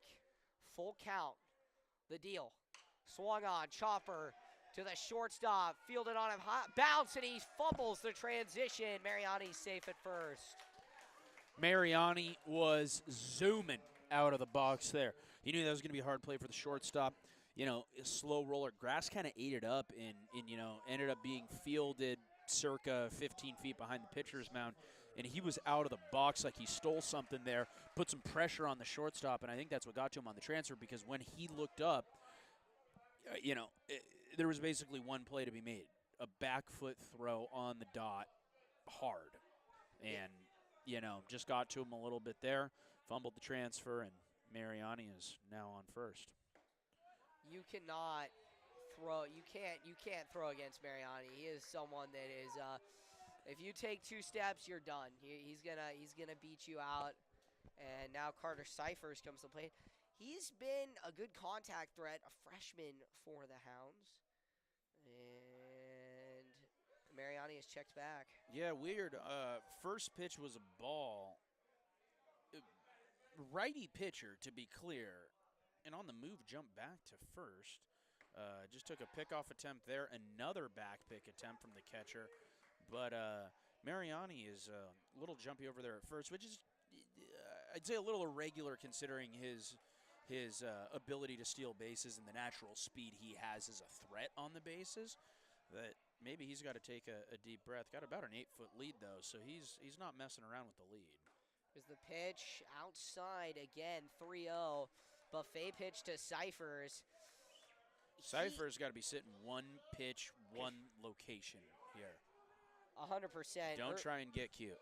Earlier this year when I did their game against Cloverdale, he was a bunt guy. He was at the bottom of the lineup, and now he's batting second, and he takes ball 4. 4-pitch walk. That is tough for Suarez. Now Santa Rosa, they might want to change the pitcher, try and, stop anything from happening. 4 runs, especially against someone who's gone 70-plus pitches, is not manageable, but it's not hard to think it could be done. Newman did it against Windsor earlier this month. They're not out of this at all right now. They're absolutely in this game. And that's what you got to be thinking here. And, pretty much on cue with you there. They're sending someone down to the bullpen as we speak, Hugo. Looks like that is number 4, Mateo Doffling, headed down to the pen to get loose. And as we say that, we're going to get a little bit of a mound visit here. Doubt there's going to be a pitching change, but just buy a little time. Let him get a little loose. Say, hey, Suarez, let's take a deep breath. Had a great inning. Let's just focus on attacking hitters. Let's rely on the fastball. We've gone to the off speed quite a bit these last 2 batters. Okay, let's just take a deep breath. Let's go back to the heater. Let's attack batters. Probably a little part of that messaging too. Let's slow the pace down. Let's let Doffling get loose. Let's slow it down. Let's go back to the fastball. Yeah, especially with Nova Peril and Isaiah Robles coming up. You do not want to deal any walks or load the bases. No, this is not the part of the order that you want to be giving free passes to. Peril 1 for 3. Robles 0 for 2 with a walk. Now Peril, good power hitter, going to play Division III college football next year. I don't think he's announced a commitment anywhere yet, but he has 19, I believe, Division III offers, anywhere in the range from 7 to 19. He has, I think, 19 colleges interested. I know that's a broad range, but good athlete. Yeah, 1-1 to Peril. Here's the pitch. He's kind of one of those guys. He's like the 2 guys the Raiders drafted this year. Pretty good arm, great arm. Used to play third base, great arm, but he has a great running ability. He can take hits and stay up, something the Raiders look to this year out of 2 mobile quarterbacks they drafted within 2 picks of each other as Peril fouls it off. The guys from Montana State, Tommy Malloy, and I can't remember his name from North Dakota State, but both of them were incredible players. Tommy in particular, I got to see some of his highlights, get a little bit of an inside scoop into his career at Montana State working for the Sac State Hornets. And he is just a hell of an athlete and someone that is going to do great for the Raiders. Absolutely. And Montana State, that program is no joke either. I mean, the Bobcats, 15-1 last year? I mean, national champs. Yeah, just an absolute powerhouse out of Bozeman. And, as a person who's got quite a bit of family up there in Montana, just a real treat to watch them dominate this year at that FCS level. Yeah, I mean, I wish promotion and relegation was still was a thing in college football, because you would see that Montana State team. I really hope the Mountain West looks into them. That no teams from the FCS have really been looked into by any Western conferences. Eastern conferences, yes, but Western conferences, West Coast guys, they're not looking at FCS guys. Sac State, they're moving as an independent. I hope the Big Sky.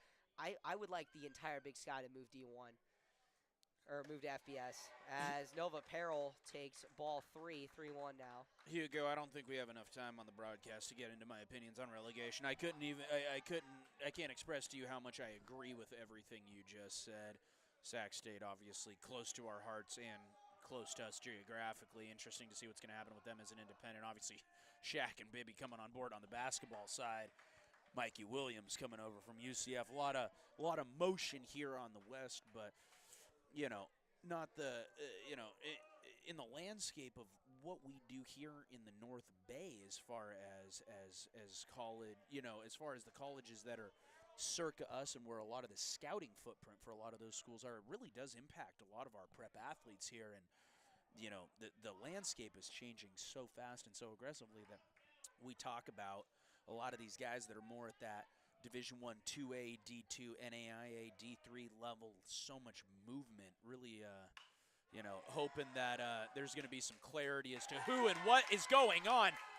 Peril lines one into the gap in left field. One run will score for the Hounds. They'll hold up the runner at third. Mariani is around to score. Cyphers at third. Nova Peril comes in clutch on a full count, gets the payoff pitch, and lines it. Just might have been a miscommunication, Dylan, out in left field. Yeah.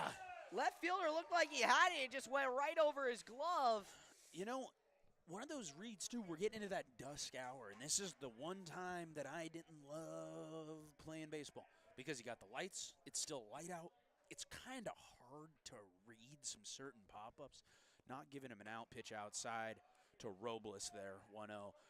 But just one of those things where he kind of attacked the path of the ball, came in a little too hard, and it just sailed right over his head, resulting in that RBI double. Runners on second and third, 1-0 to Robles. Pitch there is high, gets a little bit under it, pop up just onto the grass behind second. Second baseman makes the catch there. 2 down now. Suarez still on the mound, runners second and third. Just got under that for Robles. You can tell he was upset about that one because he had a great read on it and just missed it to drive in a run. That would have been a really nice base hit over the second baseman's head, but just barely got under it and back spun it up there. Gave the second baseman plenty of time to grab that. Yeah, Robles likely retiring his day 0 for 3, which he's looking for a big game on Friday because he is not happy with how he performs. Same with him and Xander. I think the difference between Robles and Xander, though, is Robles at least is seeing the ball. So I think there's a little bit to draw on where it's, I had a couple of 0 for 3 days, but some of those 0 for 3 days, wild pitch. Carter Cyphers comes across on the pass ball. Wild pitch. Moving over to third is Peril, and the Hounds now lead 6-0. Freshman's able to fill out the stat column there, get a run in there after taking what I believe is a 4-pitch walk, 5-pitch walk, 4-pitch walk, and getting back to where he started there, helping the Hounds out. Now a 6-0 game, Healdsburg over Santa Rosa. But, yeah, just back to Robles. Confident in him to come back next game because he's seeing it well. Just missing a couple of pitches. First pitch there inside. And, I was always able to take away in my baseball career. I'd have an 0 for 3 day that I actually felt better about than a 1 for 3 day because that 1 for 3 might be a little dinker. I'm not seeing it well. I'm not hitting it well. Maybe a strikeout looking in that 1 for 3 where on the stat sheet it looks all right. But, a bad game where with Robles, if you're seeing it well, you're timing it well, just small adjustments, stay the course, right? Don't get over-involved. Don't try and make an adjustment. Just stay the course, and that'll level itself out next game. Buffet pitch to Hank Smith, and he lines it down the left field line.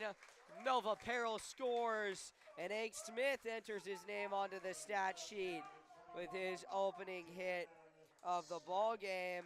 Hell of a time for it, Hugo. Runner on third, 2 down.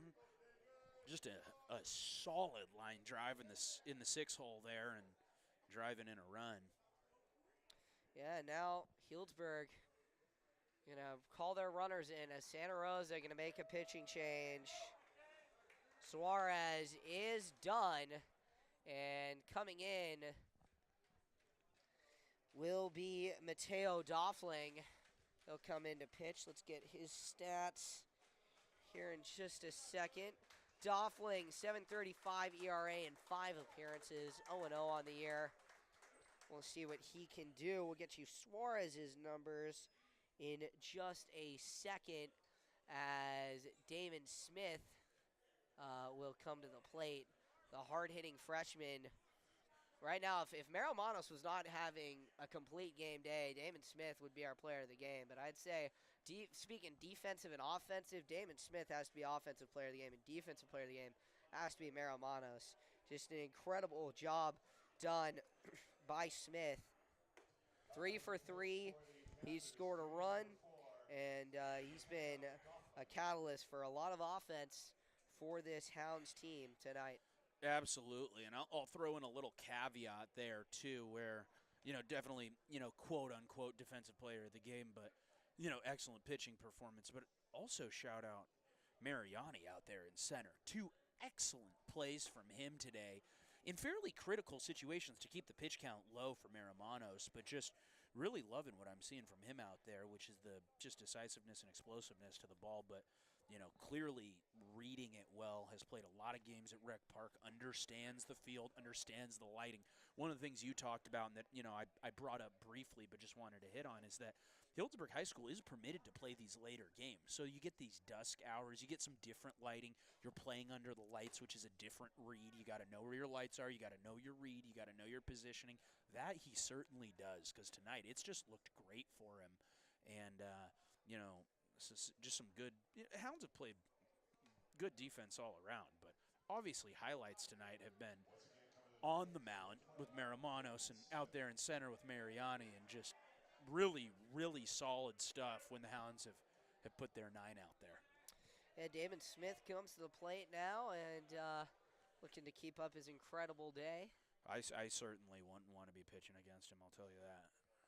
He's got a bit of an over-the-top pitching style, Doffling. Yeah, Doffling here, lefty, okay? Long legs, long arms, short torso. So you got the build for it. He's got that lanky, typical lefty build. Hate to call him a little Sam Jelly here, but that kind of Jelly, if you guys know, that 6'10", lanky pitcher for the Giants. Obviously at the high school level, this gentleman looks to be more of that 6'1", 6'2" build, but long arms, long legs. But with that long arm delivery, he keeps his hand back as that elbow comes through first. Think Chris Sale for all you baseball fans out there. That kind of Chris Sale, that late hand delivery through. And what that's able to do in effect is create a little more break on that horizontal, on those pitches with horizontal break. So think your sliders, think your cutters. But generally across the board, Chris Sale a little more of an exception, obviously. A little bit of a reduction in velocity comes from that as well. So 3-1 to Damon Smith is inside, and he is walked. So now runners on first and second for the Hounds, and they're going to make a move for a pinch hitter. Coming in off of the bench for the Hounds is going to be number 15, Christian Flores. Number 15, Christian Flores.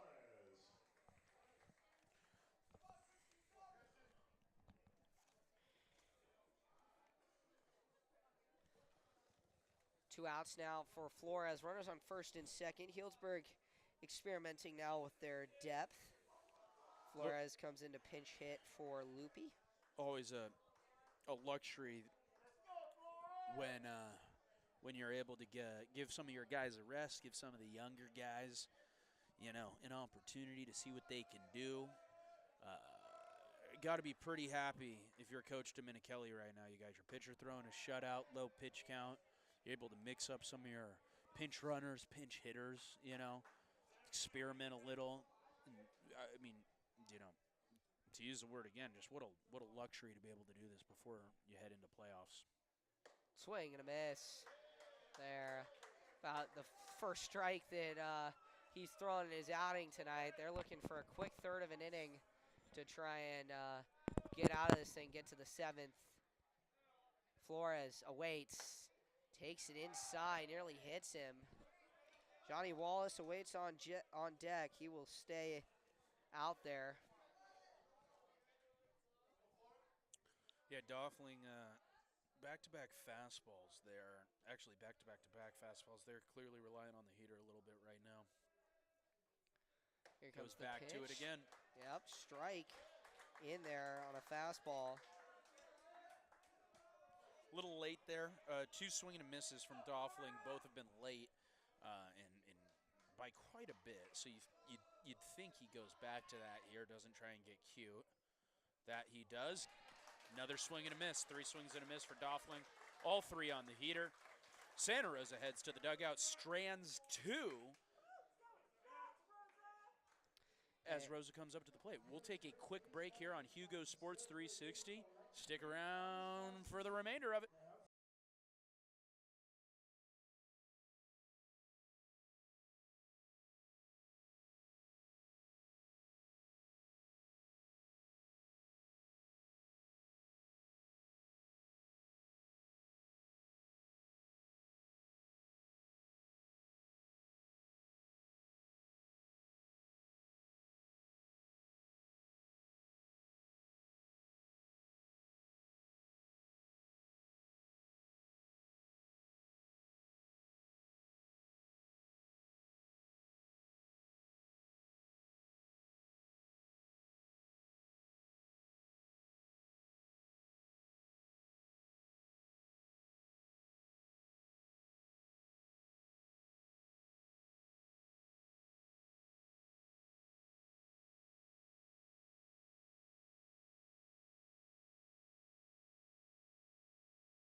All right, we are back here.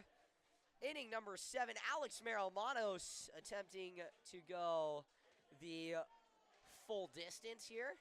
Really excited about this, Hugo. Coming off a little bit of a rocky start, but to go into playoffs with the opportunity to throw a CGSO, and that's a complete game shutout there.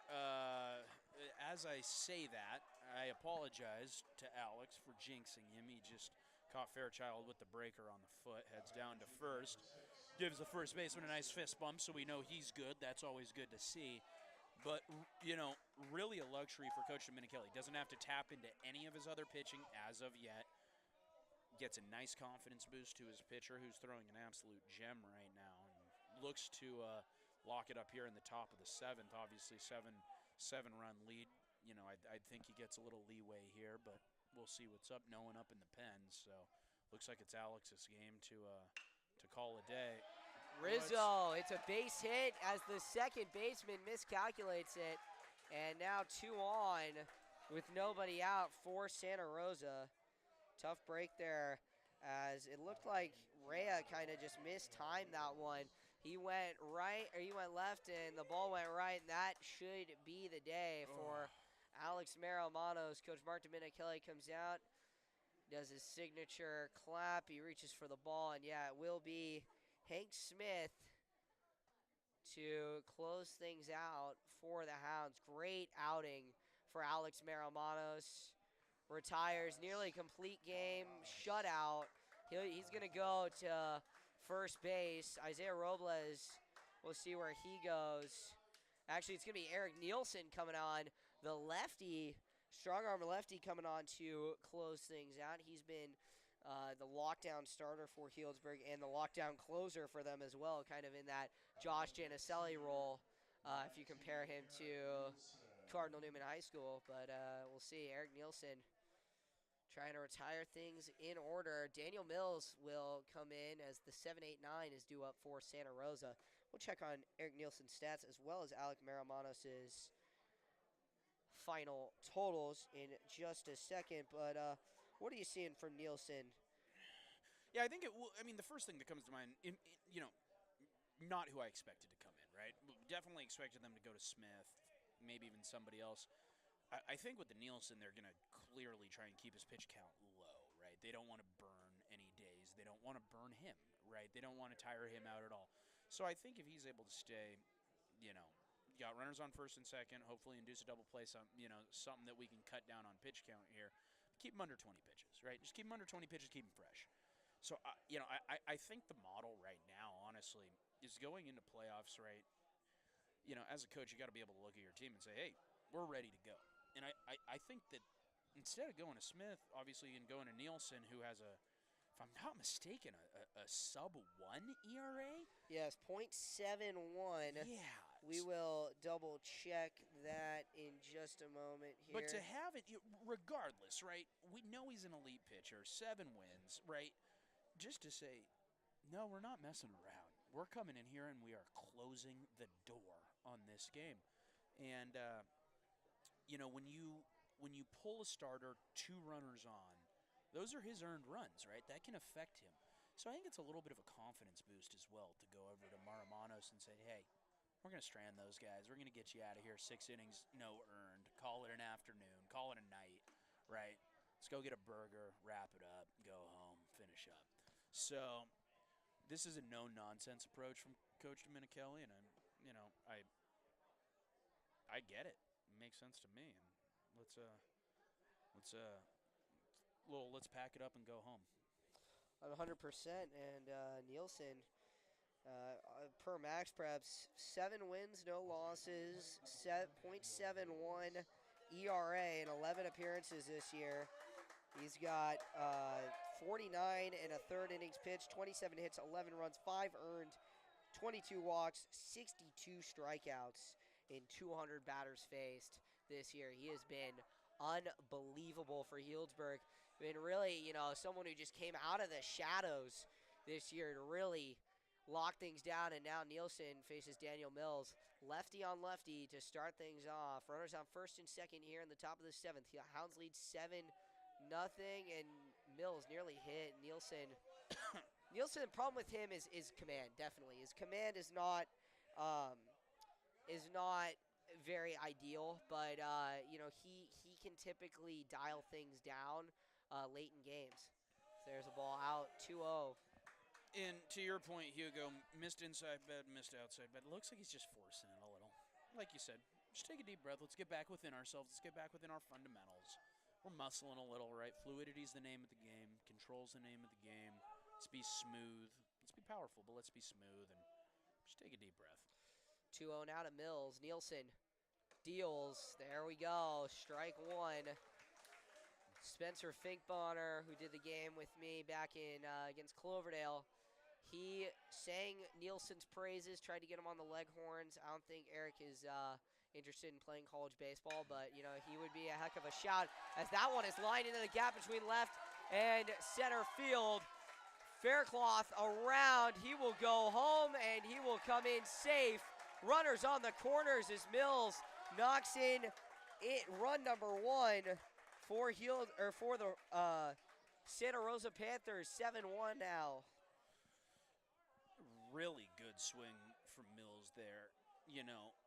Fastball away, goes right with it, right over the shortstop's head, gets it in the gap, and this is exactly what can drive Alex Miramanos crazy. Where you strand a runner, you get pulled, you want to finish the game. Now you got 1 earned, but trust in your teammate to get it done.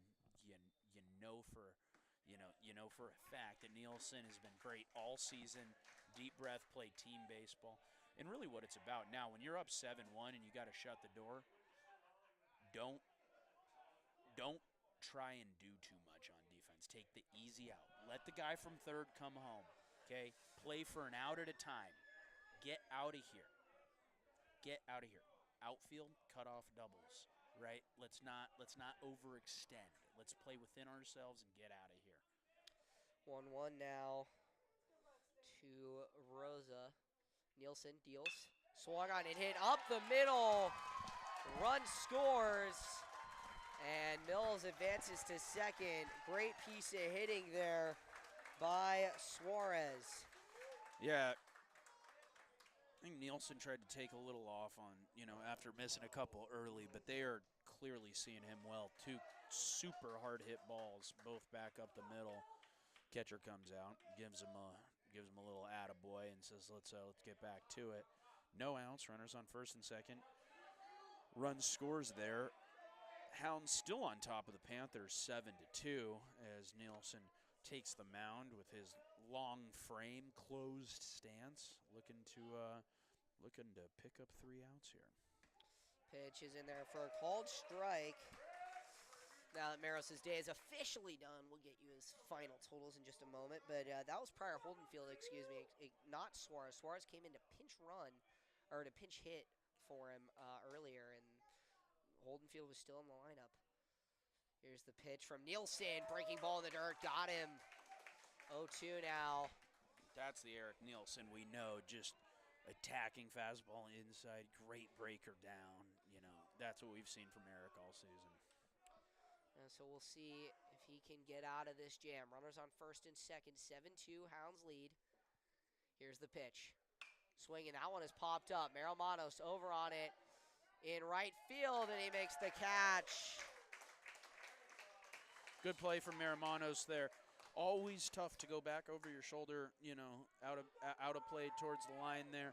But what he did a great job of was just flip the hips, go get behind the ball, play it in. Exactly what he did. That also gives you an angle, right? If anybody's trying to get cute with that little tag to third, it puts you in a position to get a nice quick crow hop over there. Cut that ability for the runner to do that. You could tell he was looking for it, didn't get it, as we have 1 down. 1 out, 7-2, Hounds lead. At the plate now is the leadoff hitter, Navarro. He is 0 for 3. He reached on an error, though, in the third. Manos' official total is 6 innings pitched, 4 hits, 2 runs, 2 earned, and 6 strikeouts, no walks. So a pretty nice day at the office for Manos. Navarro lines one up in right field. Santa Rosa, they thought about sending Mills, and they won't. Great job by Manos to cut off the throw home from, I believe that is Xander Harms out in right field. So now Micah Stiles comes to the plate.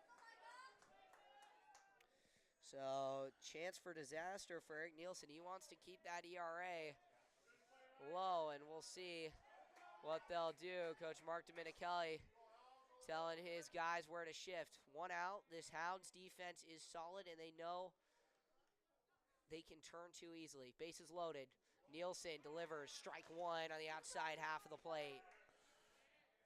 Yeah, good collective move there by the Hounds. They shift everyone oppo, and then they pitch away, and looks like they're trying to induce a ground ball here. And turn 2, shortstop covering the runner at second. Nielsen does not get the call there. 1-1.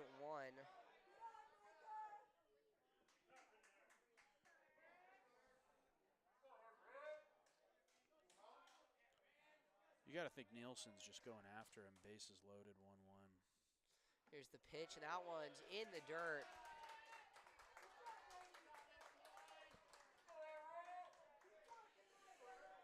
Another beautiful night of baseball here at Rec Park. Temperature fantastic, weather fantastic, low wind.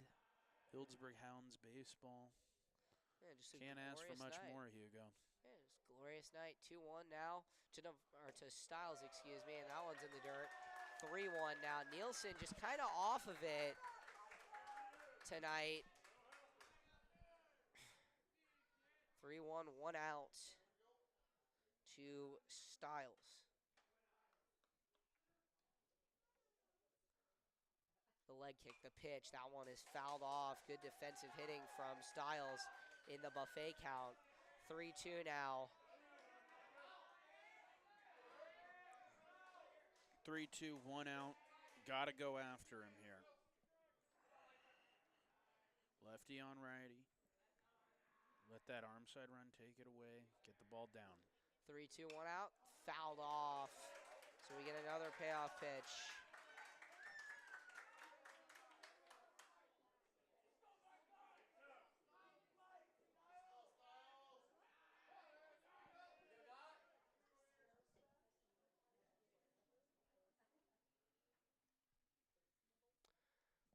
Three, two, one out. The pitch. Swing, and that one is hit in between the gap. Shortstop makes the play. Throws to second. Got him. Great job by Henry Smith. Run comes across, though. So it is 7-3 now. But Henry Smith with a heads-up play in deep short gets it over to Frank Rea for an out. Excellent play from Smith there. Ranging super deep into the 6 hole. Immediate transfer off the back foot to second. Rea goes from a second baseman to a first baseman, stretches out, gets the out, and that out is absolutely huge. It's 7-3. I mean, they're cutting this down, but to get that second out in the 7th, critical. I mean, probably not the best play of the game, but considering the circumstance, most important play of the game from Hank Smith there. 100%. 2 outs now. 7-3. Healdsburg leads.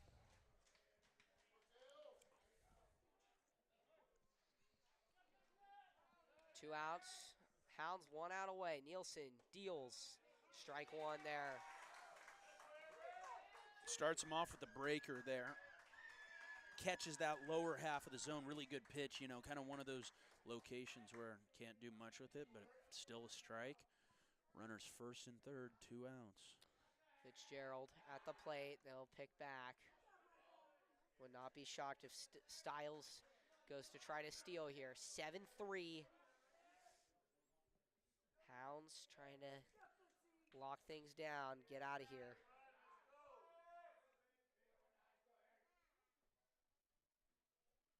The pitch, low on the inside half of the plate.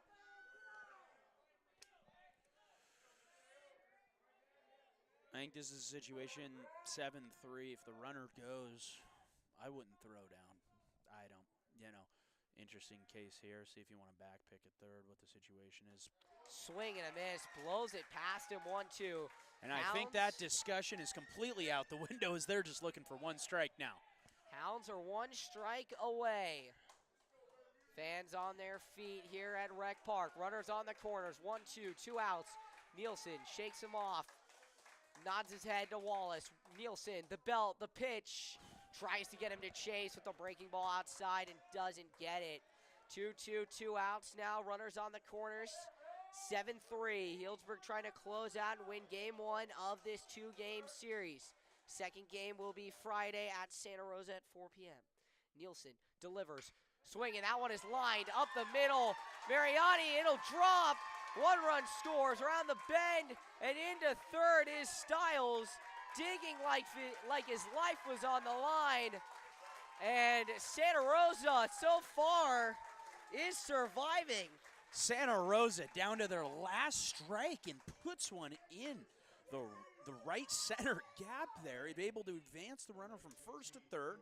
Ends up being a single, but talk about fighting to the end, Hugo. Santa Rosa is just refusing to go down. Yeah, now they bring up a guy who has been a problem. It is Hubert. He has been an issue for this Hounds defense. I mean, in recent games. Tonight he's 0 for 3, but he can be a problem if he needs to be. We'll see what he can do here. Nielsen. First offering is in for a called strike. Big first strike there. Now we're getting to a point where you have to get out of the inning.